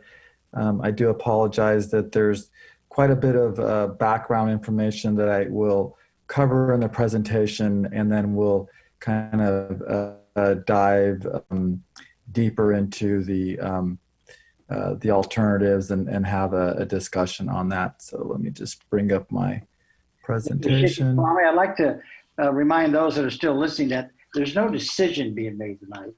It's discussion with input from your great department. Correct. That this item is not an action item. We do seek a board direction on next steps. And so I will provide a background information as to how we got here and some of the direction that the board has requested staff in this work. And there's quite a bit of background information that I'll be sharing. So I just I would appreciate everyone's patience as we go through that before we kind of dive into some of the alternative to E10 that we have looked at before we can have some discussion and direction from the board. So back in the spring, the board requested staff to evaluate the E10 project and as to some of the issues and concerns that had been raised. And so we covered a wide variety of issues. We looked at enrollment projections, some of our school capacity, what was going on with existing overflow. We looked back at the elementary education specs and boundary issues and project timeline and some of the operational issues. And this discussion really started at the same time as we were dealing with the COVID issue. And at that time, business services was heavily engaged in planning for the 2021 budget as well. And so the direction that the board provided at that time was that we should continue with the E10 design work as not to delay the project as planned, but to allow staff some additional time to look at those alternatives options and bring this issue back to the board for further discussion before the plans were submitted to DSA. And so we're getting close to that point, and we're bringing this issue back to the full board for discussion. We have been briefing the facility subcommittee in the process that we have been going through during this time. So many of you, and I think within the community, may be asking yourself, why is the district reconsidering moving forward with the E10 project as it currently is planned? And several items have changed, and I would lay them out basically in these 3 bullets. One is our growth patterns as they were originally projected when the E10 project was approved have not developed that way. So we want to look at that information. There are significant operational costs associated with opening a new school and the impacts that we're going to be facing with the pandemic and the financial fallout of that is going to further constrain our operational costs. So that merits reconsideration. Additionally, the E10 project, as originally conceived in the bond program, is about $13 million more in terms of expected project cost. And that scope increase has caused us to augment the funding for that project by reducing some of our other projects and looking at funds outside of Measure I-1. So those are the 3 critical issues that merit reconsideration. The bond language provides for a project list that has some specificity to it, but it also provides a broad range of projects that were envisioned when the master facility plan work was done. The board does have a great deal of latitude in terms of prioritization in which projects would go forward, and it's that latitude that the board utilized last year to increase the budget for actually the E10 project and reduce other scopes. And so that latitude exists with the board in terms of prioritizing and which projects they want to move forward. The key is that the funds must be expended on authorized projects that are listed in the bond language. You know, sometimes not all projects in the bond language are able to get done because of a wide variety of reasons, and also the reprioritization of projects, which is in the discretion of the board. The other, you know, this was one of the critical issues that we have been following, is the enrollment patterns within the district. I'd like to just mention that within the greater state of California, many school districts are in declining enrollment. And there's a lot of shift in birth rates. That's a major driver, obviously, of student population. We've also seen changes in immigration and those things as well. And so the communities that you see growth in are communities that typically have housing projects and are developing still and growing, and more mature type of communities are seeing a decreasing enrollment. And so in Pleasanton's situation, a lot of our growth has been through immigration into the town. That could be any type of immigration coming. It could be for people who in the state of California like our schools, and for families wanting to move to the suburbs. Additionally, the growth has been coming from some developments as well, but we've been seeing a flattening of enrollment in the last few years, and our demographer was projecting a steady growth, which would put us in the 6,500 range for our TK5s. But what we're seeing last year was a small dip, and we've seen a larger dip in the current fiscal year. And so we'll kind of go into that a little bit in more detail in the next few slides. But some of that additional loss may be due to the current pandemic that we're in.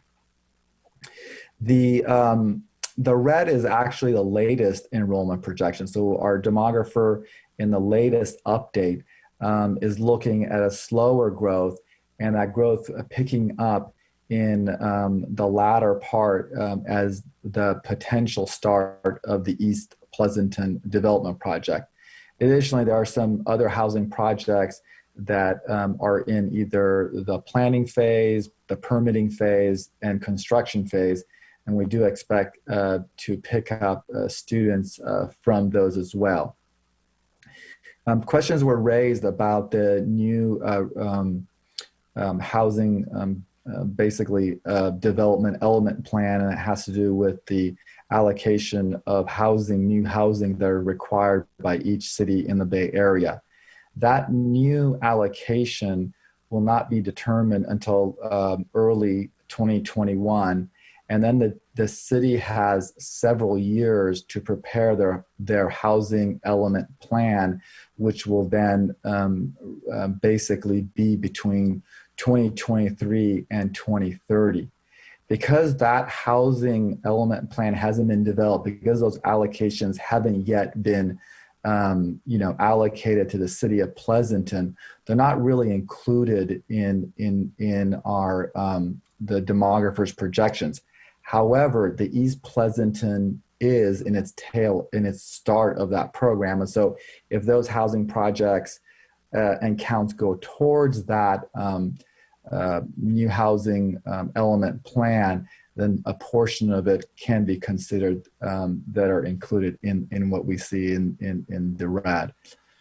So that is some of the enrollment data that we have to take in consideration as we look at our planning of growth and capacity. This chart is really a critical chart to understand, and it defines some of the imbalances that exist in our school district. And so the important thing to note that is this is about if the students attend their school that they're a resident in. So for example, at Alisal, there are about 568 students who live in that attendance area, but only 395 of them attend Alisal. The others, for a wide variety of reasons, are attending other schools. And so when you look at Alisal's attendance, there's 395 within that attendance. There's 38 students from Donlan, 22 from Fairlands, so on and so forth, until their TK5 population is about 554. We then add some students in, this is kindergarten through fifth.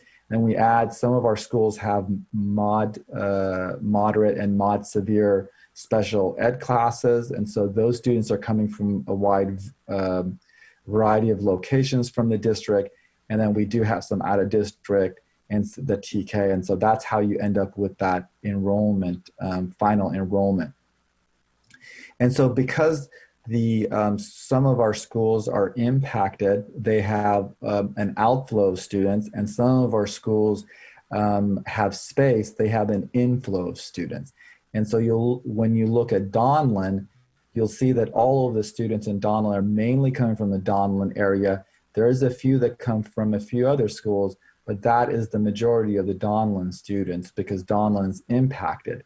But then when you look at Moore, you'll see a lot of students coming in from other school districts. The majority of students are from Moore, but they have available space.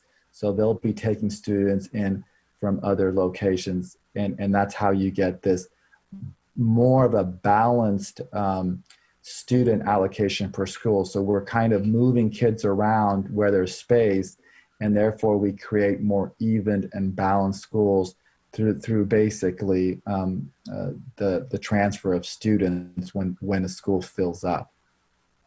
The areas that are highlighted in yellow are the ones that have the greatest in and out.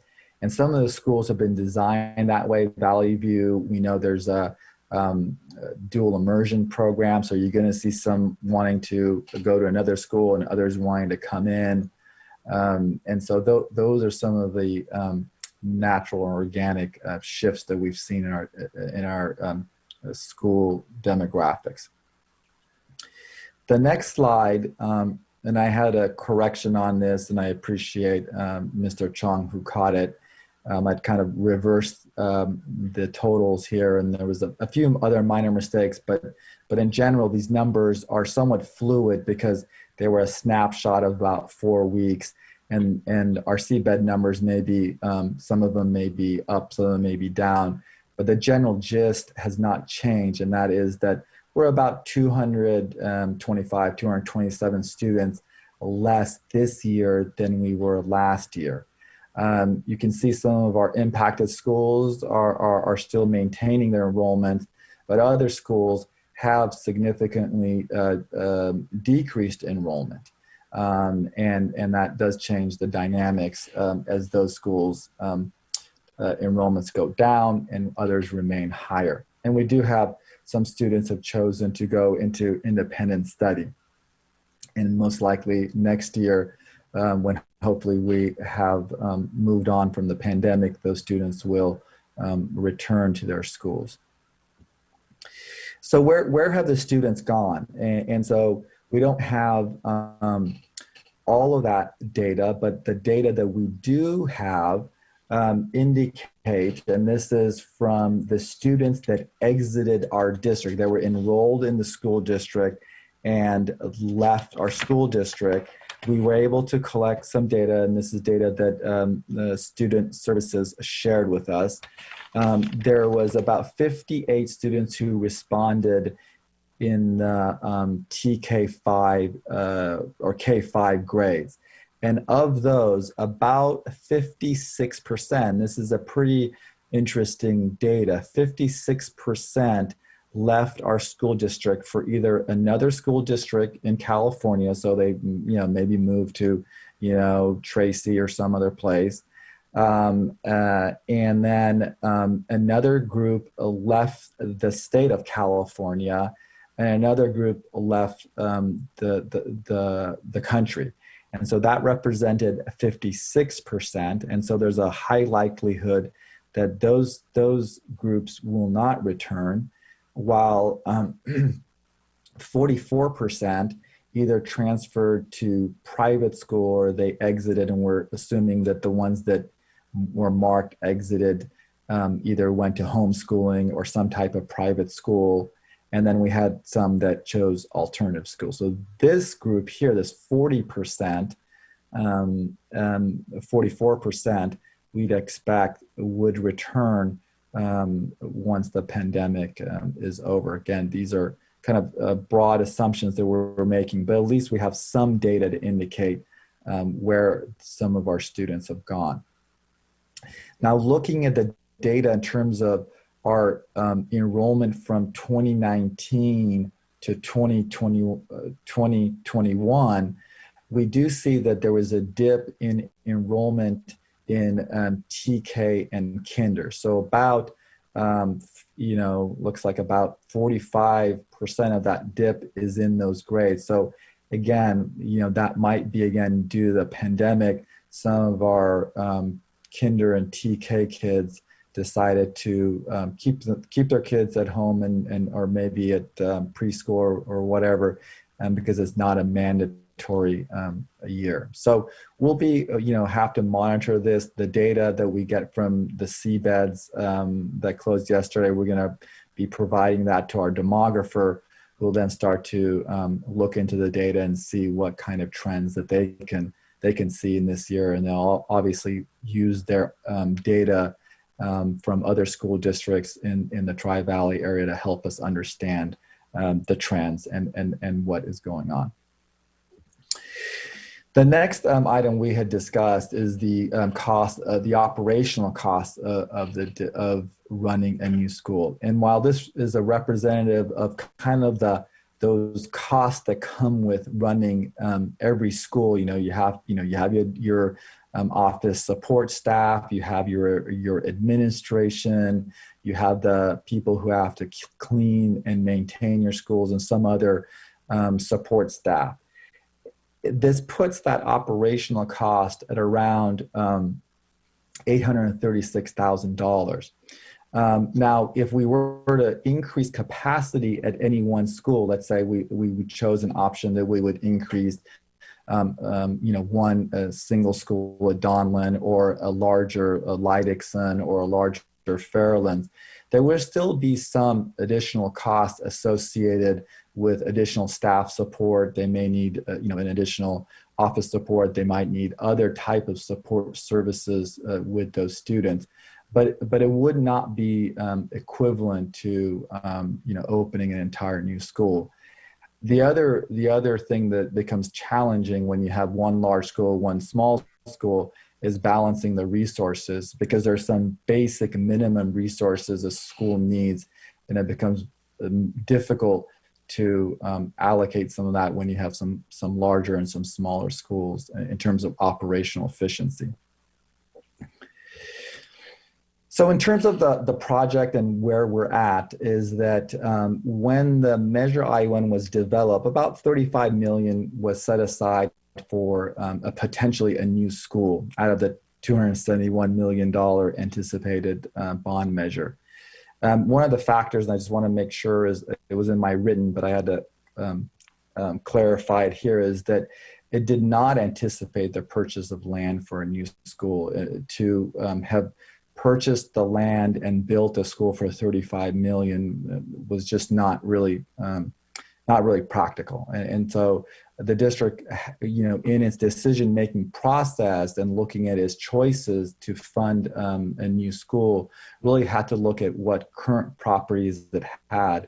And the Donlin school, being the largest property, it fit that bill to be able to be divided into two schools or potentially operate as one larger school.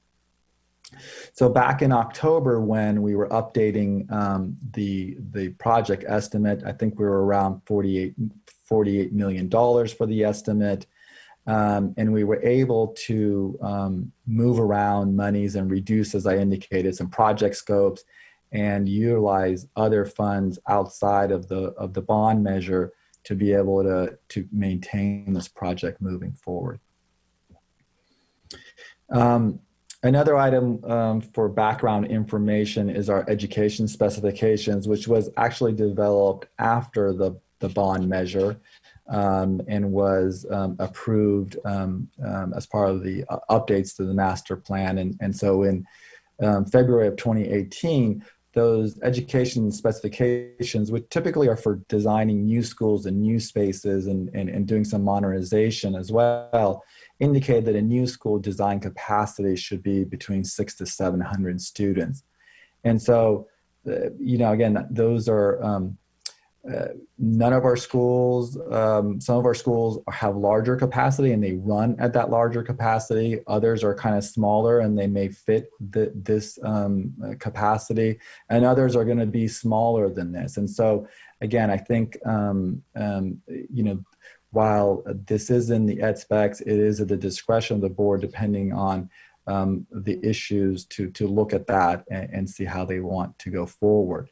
But what was in that document was also a commitment to neighborhood schools and to limit overflows, and that can be achieved in a wide variety of manners.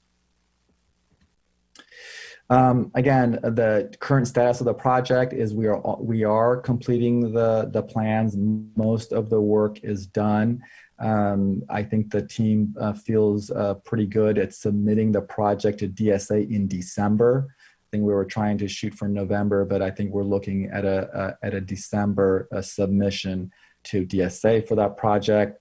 The project has incurred cost, and those costs are mainly for architectural and consulting and investigations, geotech.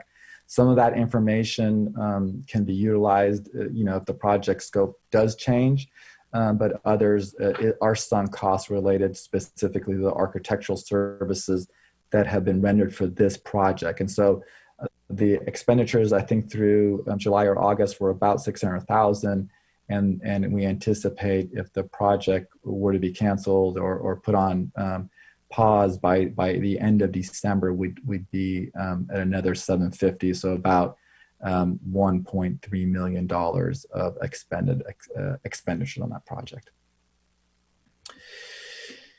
Okay, the next kind of information we like to share is this was prepared by a demographer, and this shows the different boundary areas of our school district.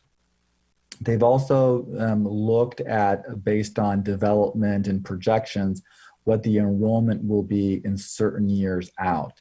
And so this is the data that we utilize to figure out, okay, where should we increase capacity? Where should we make the adjustments? What is the school district going to look in the years out? And one of the key information that this data does reveal is that the Leidixon area is growing, and that has to do with a lot of projected new housing in the Stone Ridge area near BART. Donlan will continue to remain steady, but it's going to be at that 1,100 range of students, as you can see in the out years. It is a large boundary area. Walnut Grove will remain steady with a small dip, but pretty much steady. We see that Fairlands is also going to maintain a pretty steady enrollment, but we do see a significant drop. Already more is under capacity, and that will kind of grow in the out years. Alisal actually is steady, and this increase that we see in 2026 is really associated with the East Pleasanton project. So most likely that will need to be dealt with a new school or some other type of response, but not by expanding Alisal by this size. The other schools remain pretty consistent. We do have, again, Valley View's resident enrollment will be dropping as Vintage Hills remains steady, a little slight growth in Vintage Hills. And same thing with Hearst. It looks like it is growing, and the capacity of the school will allow that to happen. So again, this is a really important document. And the other thing I like to point out is the main area of growth and change is here. And this area is really a jigsaw puzzle. And we'll talk about that a little bit further. This graph, I'm not going to go in it too much, but it does show that depending on the year, different schools are going to do different things. And we want to be mindful of that as we plan for both the district capacity and the school capacity. Again, this is residential enrollment. It's not actual enrollment. Schools do have SDC classes and other things going on, but this does show the enrollment for the residents who live in that area. This one really is basically taking that same data and showing it in a different format. It basically, in the light green is where we have the overflow. And then these are the schools that we have the under capacity or that we have room in. I didn't highlight Alisal because Alisal's growth is really related to the East Pleasanton project. That project may be pushed out, and we probably would be working with a developer on a new school for that area. So again, recapping it, we have schools that have overcapacity, and we have schools that are under capacity and have space, and Alisal is being impacted by the potential East Pleasanton development. The other important factor that, when I've done this in the past is I look at the schools and I look at the cohorts. You try to build a school to accommodate a specific cohort of students. Okay, is this a 5 cohort school? Is it a capacity to take 5 classes of a single grade all the way through? And when you do that planning in terms of the number of classroom spaces, we have a smaller class size in K3, and then in 4-5 we can increase it. So you can pick up some space utilization by having fewer classes in the upper grades.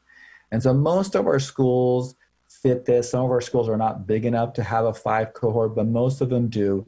but we need to be mindful. Students don't come in these neat little packages. So you might have a year that you have a four class cohort, a year you have 6, and you're always going to get some of that fluctuation. And because of that, you always are going to get, no matter how good of a planning you do tend to get needing to overflow students to another school just because of those fluctuations. A 6 cohort school would definitely increase capacity beyond the range. Even a 5 cohort school is beyond the range in the ed specs. A 6 cohort school gets us close to about 900 students. And you can see how large the schools become when you go to a 9 or 8 cohort. At an 8 cohort school, that is the number of approximately where Donlin alone or Donlin with E10 would be without any type of adjustments to the current boundary. It would be 8 kindergarten classes, 8 first, 8, 8, and then when they would go over to either E10 or to the upper grades, then there would be a drop in the number of classes in that. But that would be able to accommodate the current boundary area. Okay, so now that we have all that background information, the work that we've done really brings us to 4 options. Option A is straightforward. We continue the plan as is, E10, and we build a 4-5 complex, a 4-5 school on the Donlin property. It's about 16, 18 classroom, new school with multi-purpose, administration building. It's approximately about 45,000 square feet. And so that is our current planning. Option D is the no project alternative, is to continue current practices, no project. And within that, if the district went that way, decisions and discussions could be had about the funding and how much of the bond should or shouldn't be allocated to other projects, so on and so forth. However, this option would not solve the purpose of commitment to stopping overflow and having children attend community school, their boundary schools. The other 2 options, and we'll go into a little bit deeper, is B, is the classroom facility, expanding classrooms or facility space to existing schools to handle enrollment in the area. So this will look at solving the problem by not building another elementary, but by expanding capacity where it needs it.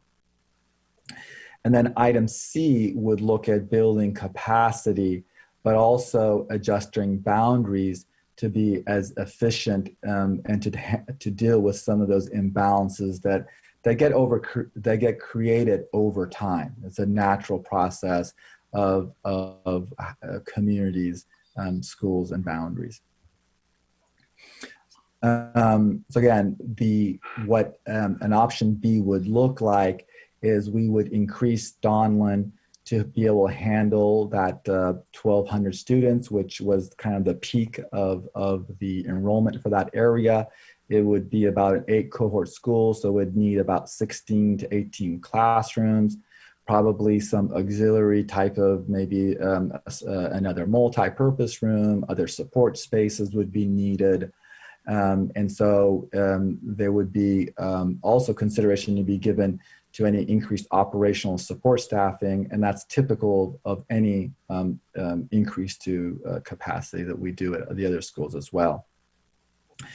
We know that the Leidixon area is growing, so we'd have to look at another building over there. The current project has actually been designed to easily accommodate another 5 classroom pod building.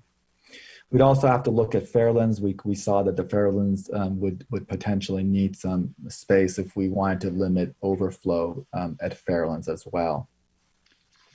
Again, and then any impacts from East Pleasanton would be potentially handled by a new school through our developer.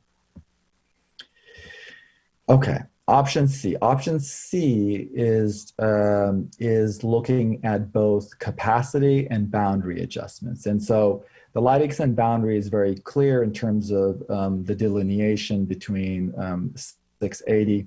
And so there wouldn't be any type of boundary changes there. That would be increasing the capacity through that classroom pod to be able to handle its projected growth. The area, that jigsaw puzzle that we talked about, is really this, and working with our demographer and with the district and the community to develop boundary adjustments that would better balance our schools. And that would be between Donlan, Fairlands, Moore, Alisal, and Walnut Grove. We've done some preliminary work with our demographer and know that balancing is achievable. And so we look at a better balancing of schools to kind of put ourselves in that sweet spot of between the 700-800. And if there was going to be no campus would exceed that 6 cohort planning model that we represented. And there would be no increase in capacity. Moore is a very small school site. It has very limited, space, and it's not a school that's conducive to building more. But the other schools do have opportunities to expand capacity in them.